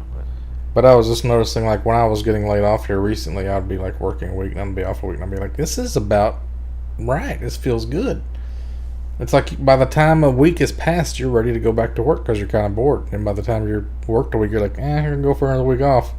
So it's kind of like the key to happiness. Like, when they say the most happy people make, like, 80 to 100,000 a year, and then over that, they just get less happy, and under that, they get less happy. It's kind of like that perfect bell curve zone of, like, yeah, because like they say money doesn't buy happiness, but if you're poor, like money definitely seems like it helps because then you're able to keep the bills away.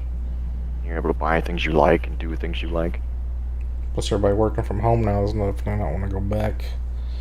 Well, that's the thing I've been wondering. You were talking about earlier about a bank owning the whole building, and then the whole building is like empty because they only have like 2 employees there. What's all this space that's empty? Because a lot of people are like, well, we just work from home now, and you can connect to people. Most people, like, if you have a good job, you probably have a good computer, right? Even if you're not very tech savvy. Well, if it means you can stay home from work, you will get a good computer. That's worth the money. That's worth the money, yeah. So how many people do you think are just working from home now? You don't even need a good video card. You just need good internet. Yeah, you just need like Starlink or one of those other ones. Really good ones, like I don't know, it's more expensive. Starlink is like really expensive, but Bob brought up making a bunch of money. the kid who couldn't feel any pain. Oh yeah, he thought it was like a superpower. I don't know about that one, but that seems like it'd be dangerous, like if you got your arm cut off and you didn't notice it or something. But that's kind of like I was talking about, like forgetting the pain of like if you were burning alive or whatever. Like when you get shot or something and people don't notice it for a while because their adrenaline's pumping through them. If you could like force yourself to put out adrenaline. Yeah, but that burns out eventually because you're like your receptors get. Yeah, you couldn't do it for like adrenaline junkies. You have to keep upping the ante. But what about these people that have like they can't stop having orgasms or sneezing just like 24/7, just constantly? But like the guy who was in the video, the guy's like walking through a field. He's like, "Oh, I can't stop coming." He's like coming in his pants and like falls over, and the lady's like, "Oh my god, are you okay?" Like he's just jizzing. And then doesn't sound bad. Well, the issue was that he's like constantly jizzing all the time, so he has to constantly eat like protein and water to keep his jizz levels up or something. Oh yeah, I guess it would be rough. How does he sleep? Oh, he just comes in his pants. Just wet dreams all night. You wake up in a wear a condom all the time. Holy the issue shit. is like your body actively, because it's a sex hormone. Your what is it? Your reproductive organs. It's like your body always puts like sex or mating ahead of everything. So if you're not eating enough food, it'll convert your muscle tissue into like sperm from the protein.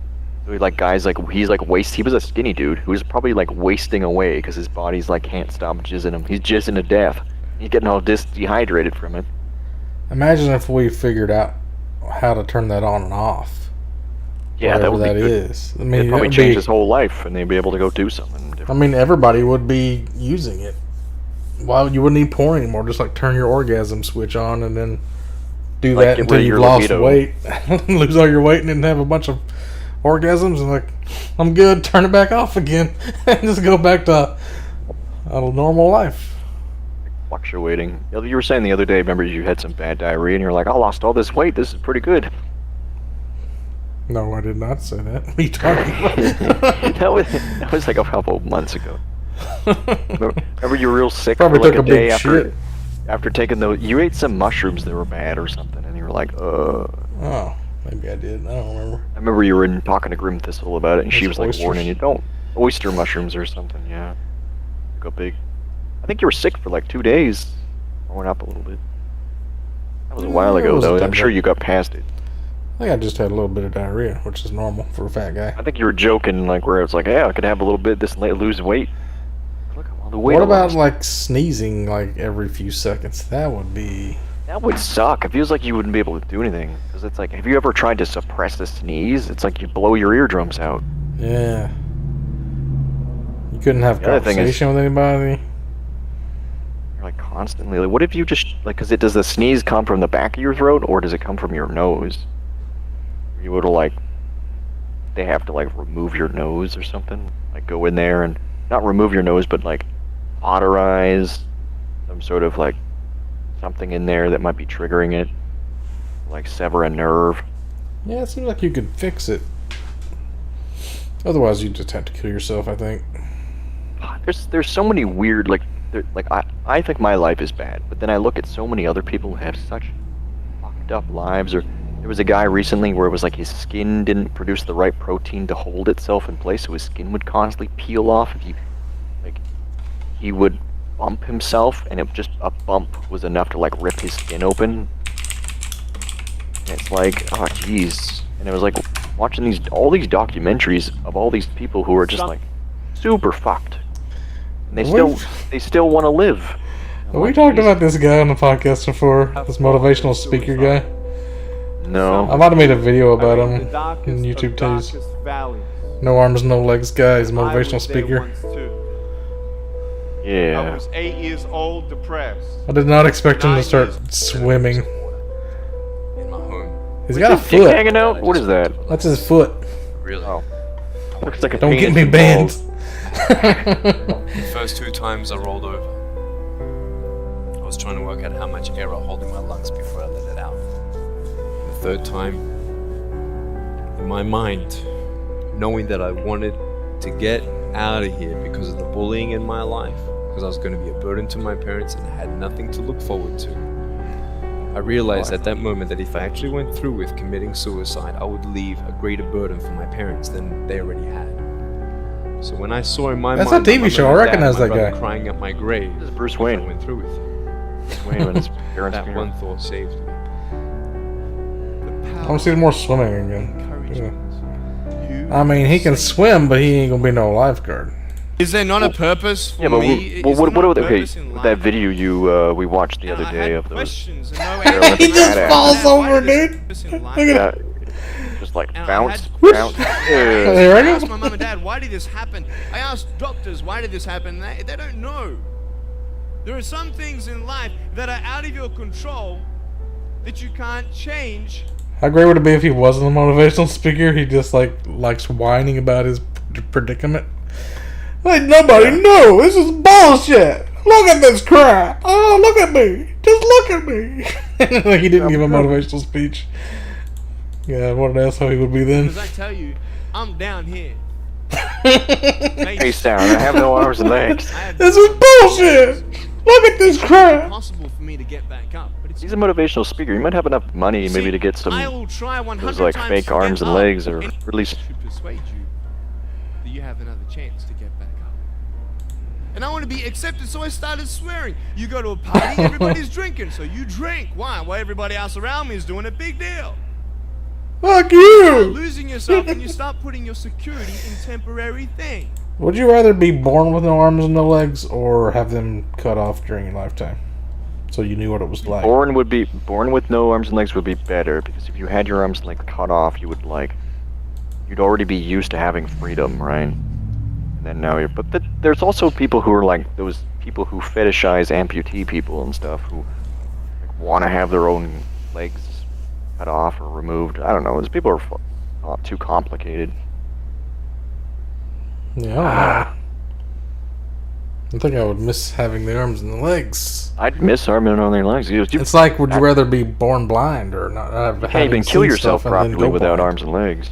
You're like, I think I'd rather be born blind than just become blind, because you would. Yeah, the whole world would be a different experience. Well, because especially what if? Okay, so I've seen blind men who have wives that can see. The wives take care of them or whatever. And then the wife is ugly, and they got blind guys I don't care, I can't see. Pussy's pussy. Okay, true. It is true. You imagine how good a pussy would be if you've never had any visual stimuli. If you can't because you essentially wouldn't be able to earn your brain out on porn addiction or anything, know what right? a pussy is by feel. What are you saying? I'm generally saying there's so many guys that are they fuck their lives up because they're always chasing pussy. They're oh, I had a good wife, but then this. I discovered something the other day. I don't know what this proves, but I was looking on Chatterbait, one of those campsites. They've got a men's section, a women's section, and a couples section, and then they got a transgender section. I'm I've never looked at this transgender section. Let's see what the fuck's going on over here. Let's see what kind of fucked up people we got going on. What kind of gay shit's going on. So I click it, and it's it's only one type of trans. Can you guess which type it is? The female ones. Which one is that? I don't know what you're saying. Is it male to female or female to male? It's chicks with dicks. Okay, yeah, that's generally what it is. It's there is ones on there. You'll see there's women porn stars that have made the transition to look like men, but they still have vaginas. I think I saw one. Yeah, they had a dick with a vagina under it, they were a double. Yeah, they had their clit turned into a dick, but then they still got their vagina. Yeah, and then there's the people that want to go full male, but a lot of I didn't know that's how they did it. I thought it was they completely turned the pussy into a dick. No, they do, but it depends where you go. Some of these guys when you have both. Hermaphrodite. Yeah, they turn them into hermaphrodites. So they don't want to be known as hermaphrodites, so they use this word transgender instead. Yeah, it's hermaphrodites has a stigma to it. Then it's because it's if you, let's say Pornhub has that tranny section, and they have all of these trans porn stars that are verified or whatever. They have the verification tag. They don't have Twitters or whatever else. So it's like now the porn industry has to have like transgender in it to be like woke or politically correct or whatever. And it's kind of weird because it's like from what I've seen, it's like a lot of these guys, they're taking like testosterone. They're not taking testosterone. They're taking like hormones, like to be more feminine. But the problem with those is eventually your dick will shrink because you're taking like female hormones. But they want to keep their dicks. They want to be like, they're fetishized by people for being trans. So like some of these people, I've seen that they will finish the transition. They're like, okay, I've done porn to make enough money to pay for the surgery to become a woman, and then all their fans leave because they were just there to see like a chick with dick. Are we allowed to show Elliot Page topless now? I don't know. Like there, yeah. I think you we see are. The scar underneath. What's she's abs now? What the fuck? If they kick me off of YouTube for this, that means they're trans haters, right? So. Isn't YouTube like that? Or I don't know. YouTube, you can look up people. So this is Ellen Page, the girl, who is now Elliot Page, the man. Yeah. She got some pretty sick abs, I gotta say. But now it's like they're always like a tomboy. Yeah, she just like got a haircut. That's all she did. Oh, I cut my hair. I'm a man now. Okay. So yeah, I used to have a crush on Ellen Page a long time ago, and then before she became a lesbian. But now that she's become a straight man, right? Because she's still attracted to women. Yeah. So now she's gone from being a straight woman to a lesbian woman to a straight man. She's gone back and forth so many times. It's almost like she just goes with the flow, whatever's popular. It has nothing to do with her actual identity. I don't know if it's true or not, but. Well, there was like this. Does that make me gay though? That's what I want to know. Since I had a crush on a man, if she's been a man her whole life, it's like the. Caitlyn Jenner thing, like, does that make me gay now? Because I was attracted to a man this whole time, didn't realize it. Well, the thing is, they looked like that. That's the issue we're talking about. I was talking to some other people. That. If you go home with what you think is a woman and they turn out to be a dude that's transgender, was that rape then, or should they be charged with like? I think you could go back and find her saying some stuff that makes her out to be a total liar. Like, she was on Trailer Park Boys originally, right? Yeah, I think so, but it's like, that's the issue. A lot of people flip-flop as they get older. Oh, that's her then? She's like, yeah, she's one of those quite a bit bottle different. kids.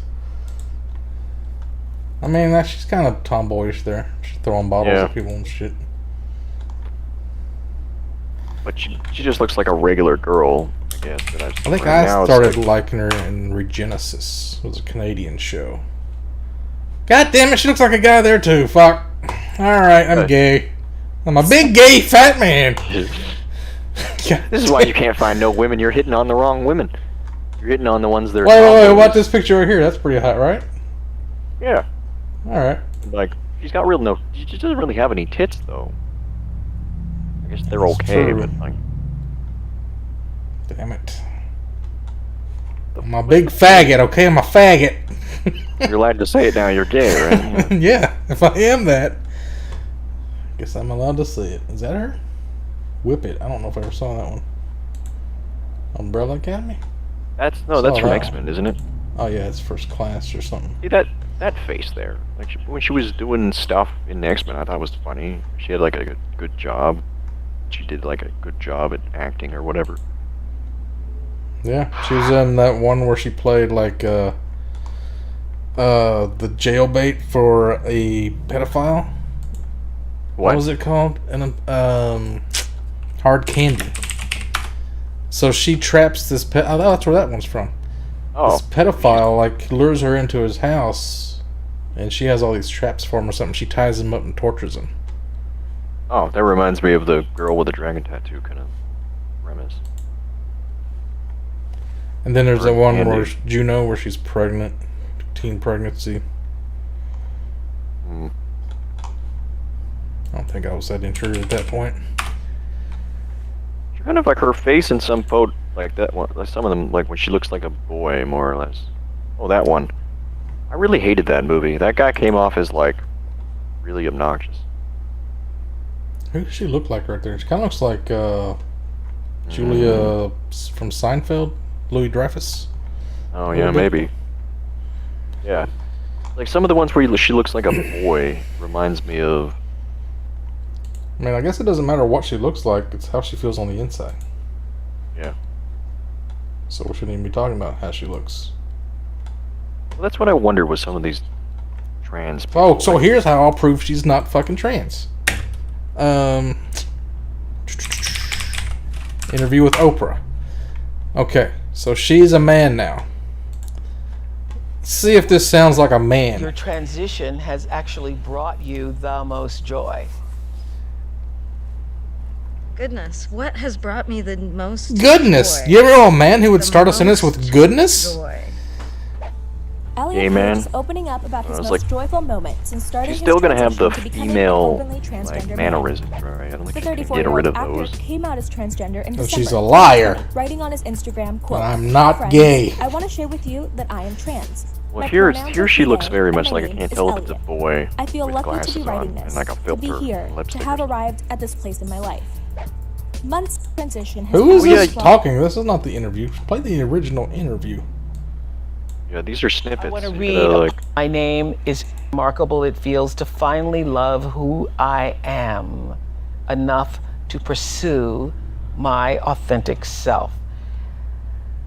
I think So people can you should be allowed to do describe the whatever. weeks Just and the months, whenever you do this kind of shit, maybe it's like even the years that led up to you posting that letter? What were the factors that help you make almost celebrities. that monumental decision? Kind of like Goodness. put them on a pedestal. I mean, too definitely. much, and then whenever they do anything, it's like, oh obviously my god, quite they're doing this. the How journey. can they possibly do I'd this? say leading up to it and the months Like, if before. you thought Ellen Page was hot, how many other people what thought I Ellen really Page was had hot? was And a then we're like, moment oh, they for went trans, myself, now I feel gay, and they're like mad about it. where, and this is obviously quite a privileged thing to say, but I wasn't working because of the current situation we're in with the pandemic, and So I decided to go was up in Nova Scotia, trans and because then I would get more attention. spent a lot of wasn't time getting a just lot of by eyes on me. myself, and I think Yeah, it really allowed that's what I me think sort too. of It's like Attention whore. separating from well, some you of know, these that world, these so to porn speak, stars, right? for you, a moment. you see what they used to look like as dudes. really they're get just Oh like my god. lame. I forgot to log out of YouTube when I watched the Darman videos. Look at my related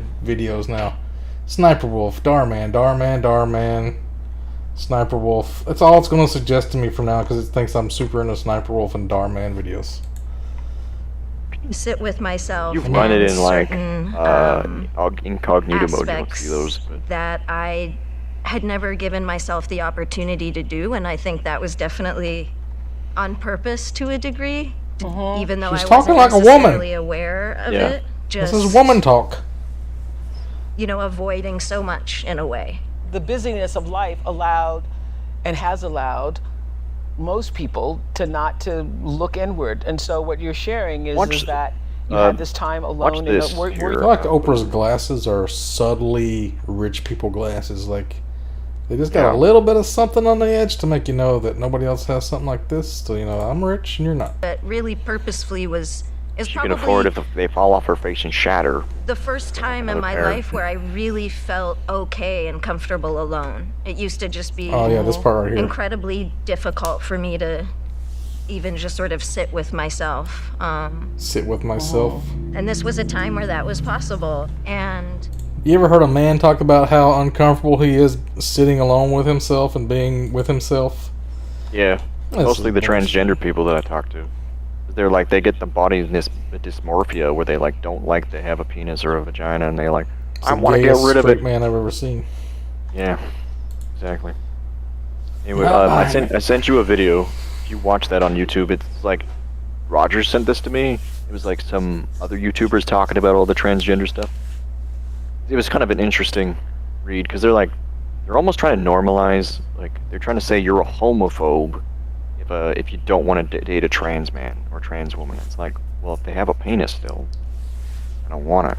Yeah, I don't want to date anybody that's that confused about themselves. Yeah.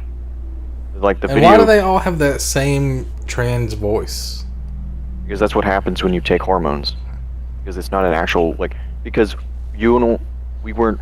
I don't know, it's not really just the pitch. It's like the way they talk, too. They have like an inflection. They talk up at the end, and they have like certain mannerisms, I guess you would say, like how they. So I guess they just only listen to other trans people talk. Yeah, they're trying to mimic that. They're mimicking the woman's voice, right? Like they watch a lot of RuPaul's Drag Race and they just talk like those people. Yeah. Well, click on the video I sent you. It should be fine because it's still up on YouTube. What is this? It's in Discord. Oh. Have you noticed that everyone's gone insane? That's what I was talking about. Insane? Like, I heard you mention that before. It just seems like... Is it rape if you get tricked by a transgender? It seems like everyone in my political sphere is either either everything is a pedophile or all they want to talk about is the age of consent on the other side. That's what political debate has come down to. It's all part of this. Inside, it's fried everyone's brain. Who wants to talk about this was actually pretty good. The left people? Probably libertarians. Well, right? It got really weird with the whole pride at with the whole kink at pride thing. If you've seen that, they're like bringing kids around people with I like. saw that dude, like a 12-year-old kid, right? Yeah, so that's basically what they were talking about. They're like, why are we allowing this kind of stuff to happen? And at the same time being like, pride parade's fine. But then you have people walking around assless chaps and like giant dildos and other weird shit. Is it this kid? That one. What the fuck? He's like wearing one of those feather dresses or... Who's parents? Who's his mom letting him do this? Wait, there's like little boys kissing? What the fuck? Twerking. Yeah, right there. Oh, it's this guy. Desmond. Desmond is amazing is his name. Yeah. I linked you a video on him the other day. Or maybe it was Rogers. Because it was like... His mom promotes him as like... So she started him down this path that who knows if he even wanted to go down. Brought him to RuPaul's Drag Race and all this. And like, he wants to be a drag queen. Like, that's his, I want to be when I grow up.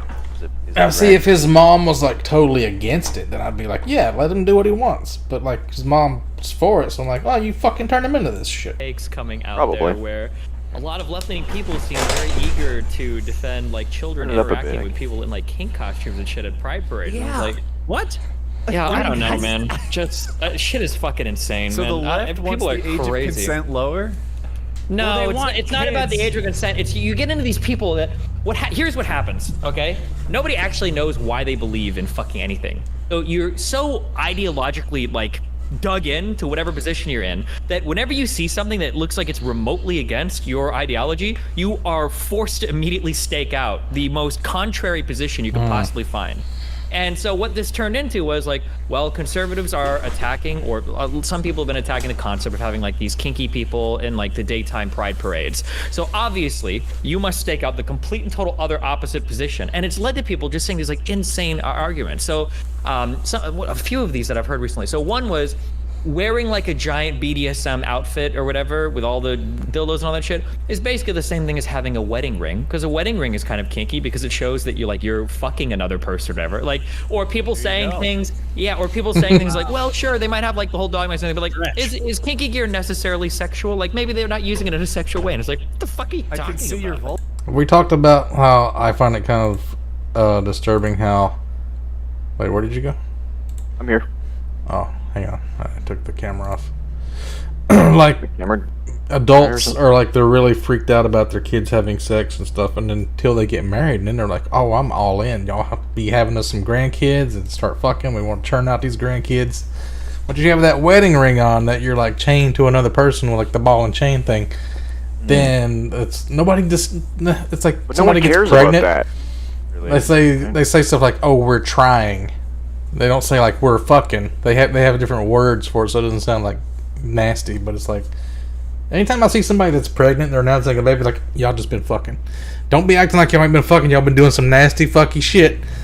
Big bunch of sluts over here, and it's like because they're married, everybody's all down with it, and it's like respectful, and it's putting more kids in the world that we gotta feed, gotta take care of, increasing the population because they didn't wear a fucking condom and they jizzed inside somebody. I don't get it. It's like a lot of the Christian people that said that the whole thing they're gonna make more kids.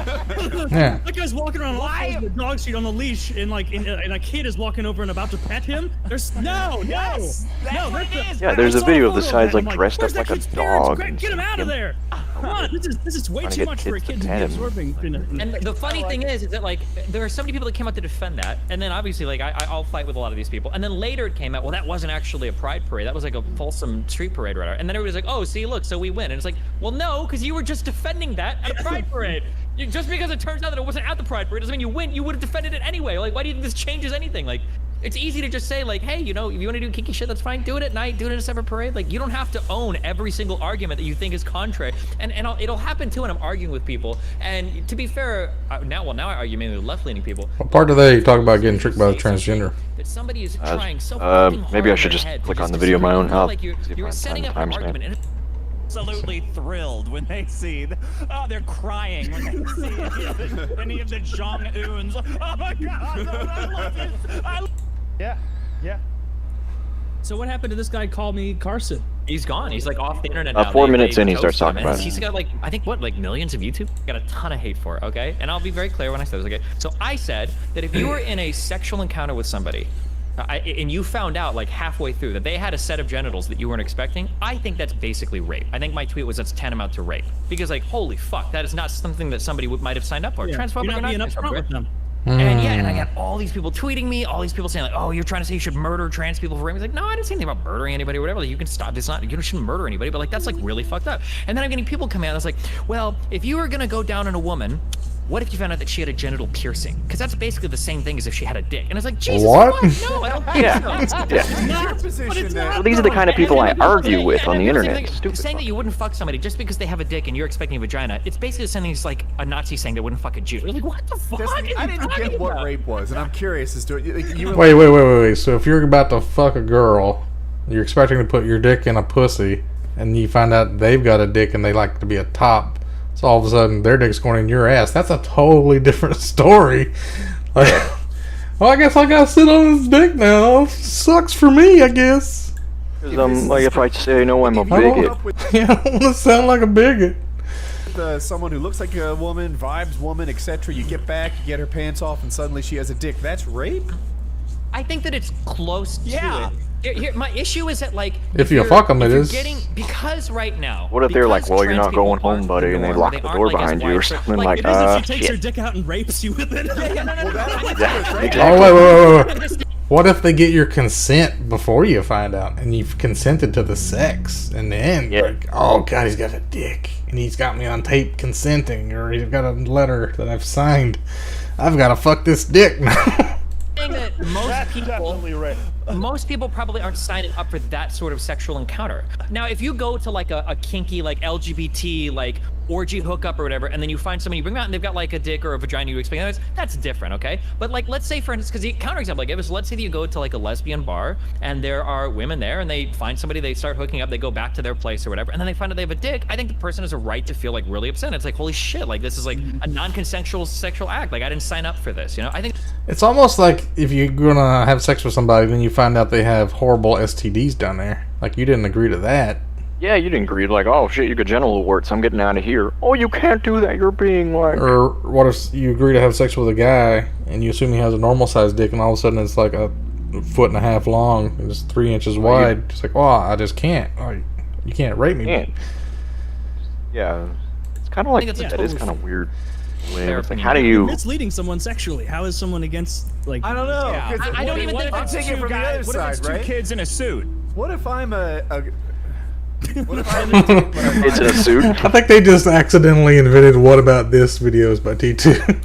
Yeah. Right? Like I vibe girl, and in my heart of hearts, I know I fool people 20% of the time. But that fucking rube was one of the 20, and I get back and it's like, I didn't know you were dumb. Like you lied by omission. You lied by omission right there.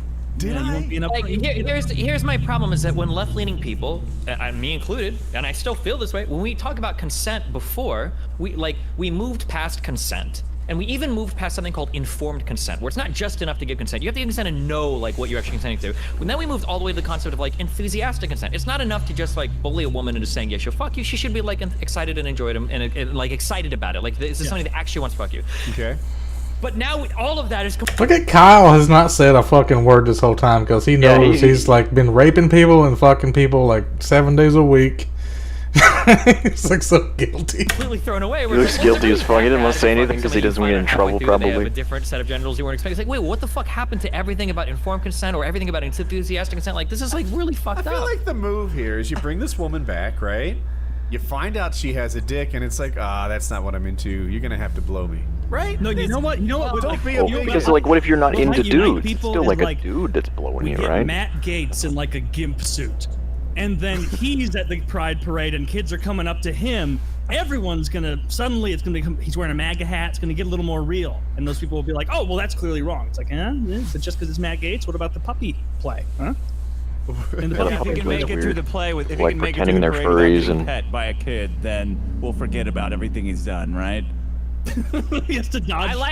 I love the idea of enthusiastic consent because I Hey, Kyle. immediately think of like, well, North Koreans are like the most enthusiastically consenting people on the planet. Like they are absolutely thrilled when they see, they're crying when they see any of the Jong-uns. Oh my God, I love you so. That's the most enthusiastic consent. So. That's a relationship goal for me. I'm over there like enthusiastic consent. I've been married 25 years. Enthusiasm. It's just not every time, bro. It's just a chore now. Sometimes it's like, There's not time. all right. Yeah, I could bust. That's rape, I guess. No, as opposed to she needs to be like, sound maker. You're a sound maker, Taylor, I like that you ringing a have bell that or picture of something. those foam tiles behind you that you made way bigger than Kyle's to make his head look smaller. It's working. It's like an optical. Alright. I think that's where they stopped talking about, but you get the general idea. When I'm on the internet, especially dating websites, I have been fooled in the past. I've hooked up with chicks around here that I'm like, oh, you look like a woman. I don't see an Adam's mammal. I check for like the other stuff, like is their fingers longer than the other one? Holy shit, stop the podcast. All that kind of stuff. Nightwolf has joined the chat. Oh, Jesus. And he's got an avatar. T2, Rogers, you remember in the past you said you were talking to some chick that liked anime and it was like she thought she was hot and then they turned out to be a dude, right? It's like years ago. What? Who done Yeah. You Rogers. getting ambushed? Ambushed? Oh, we were just talking about random shit. Like, we were just... Here's the subject, Rogers. If you went to a bar and there was a chick there, you're like, okay, and then you took her home, and then you find out she's got a dick. What do you do? Get the You fuck leave? out of my house. Do you let her fuck you or do you suck her dick? Get the fuck out of my house. Yeah, well, 'cause that we're would be just- rape if you did that. Why is my camera so dark all of a sudden? Like when I was Something going really down? young, I played Final Fantasy 11 online, and I had a friend on there that was I had a friend on the game that I was like really good friends with and thought it was a woman, but it ended up being a man. Yeah. Nightwolf! What's up? Nightwolf. He doesn't have his cam set up? Mic set up? The people want to hear from you. It's been many years. Is that the same mic from back in the day? I can already hear that staticky. That fuzzy That static. shitty mic from like 1,000 years ago. Yeah? That's my Nightwolf impression. I just came up with it. What? Well, what else should we talk about? Because we talked about all sorts of shit. Didn't we? Rogers, I linked him the video where you linked me the other day about like Destiny was talking about transgender. I saw a different PK video where Kyle was talking about Comics Explained, where this guy on YouTube talks about all the crazy lore from Marvel and DC comic universes, and Oh yeah, that's crazy shit. some of them have like Omega levels, like above God level abilities and stuff that nobody knows about, and like different alternate timelines and universes and shit. And I just started watching Loki season 1 or whatever. It just came out, and he's like a dealing time with wizard, time basically. police. Yeah, it's pretty ridiculous, but seems interesting. It seems interesting because it's like there's all these different multiverses, but then like for instance the Infinity Gauntlet in the lore, you can't take like infinity gems to other universes, but they did that in that movie. Or the TV show. Or the TV show or whatever. They're like in some guy's desk that they confiscated. It's like, oh yeah, we get a lot of these infinity gems and tesseracts. This is like other bullshit from other timelines. And they don't do anything there because magic doesn't work. Oh, magic doesn't work in their world? But this YouTube series reminds me of that one about the Warhammer lore. Like this guy does one on Warhammer lore and all the crazy shit in that. Like god engines and like spaceships that sacrifice so many thousand people just to travel. Like if you warp time and space, like you jump in hyperspace, it's like you have a 1 in 10 chance of just dying. So every time you risk it, it's like a 90% chance that you survive. Some kind of crazy, and there's like the necra, like the undead ones or something, and there's all kinds of different species and races and stuff. I don't know. I was getting ready to end the podcast and then Nightwolf came in. I got excited, but I need to go do something with my dog. She was acting like her butt was itching. She was doing that dragging She's gonna her butt start on the ground dragging thing. her ass all over your carpet, leaving skid marks. She might have the worms again. Haven't given her a pill in a while. Yeah, you probably have to feed her a pill like once a week. She's gonna be constantly outside eating cat shit. They're usually like 1 month or 3 month pills for heartworm and stuff. Yeah. This is because like T2's been giving her like one pill, but then she goes outside and like will eat dead animals and other random stuff. So. Oh, good. Well, because T2, like you have you accidentally destroyed her leash, right? But you're gonna have to probably get another one of those. Yeah, I got a new one. He ran over it with a lawnmower and like, did your lawnmower at least working better now that you fixed it? No, it was leaving like these drag marks. I think there's a metal thing on the back of it, like a stabilizer. I didn't know where it went. I couldn't get it in the hole, and I got frustrated. I just like mowed anyway. I guess it started dragging on the ground. Got to figure that out. Other than that, I think it'll be fine after I fix that. Yeah, as long as it doesn't catch. Seemed like it wasn't climbing hills as good though. I think, well, like every time I've got a back wheel that's flat, but it's not like constantly flat. So if I pump it up before I mow the yard, I can mow the yard before it gets flat again. So I gotta pump it up every time. You ever sharpen the blades? Yeah, I just did that. Because when I took the mower deck off, I figured I'd go ahead and went to Lowe's, got a bench grinder. That's how I burnt my thumb. I was showing the camera earlier. The metal got hot when I was sharpening it. I guess through the gloves, it burnt me. I had mice inside of my brand new mower. I literally had 4 hours on it, put it away for the winter, and I got it out this summer, and it's like had mice nests all up in the engine compartment, and I had to take the engine, all the plastic off of it. God, that's a pain in the ass. Did it chew all your wires too? Thankfully, no. Some of them, a little bit. Diane had her whole garage infested with mice, got all up and everything. I would check under in the engine of that mower. It might be overheating too. Mine was. It was a pain in the butt. Alright. I feel like we're not talking about podcasting stuff anymore. So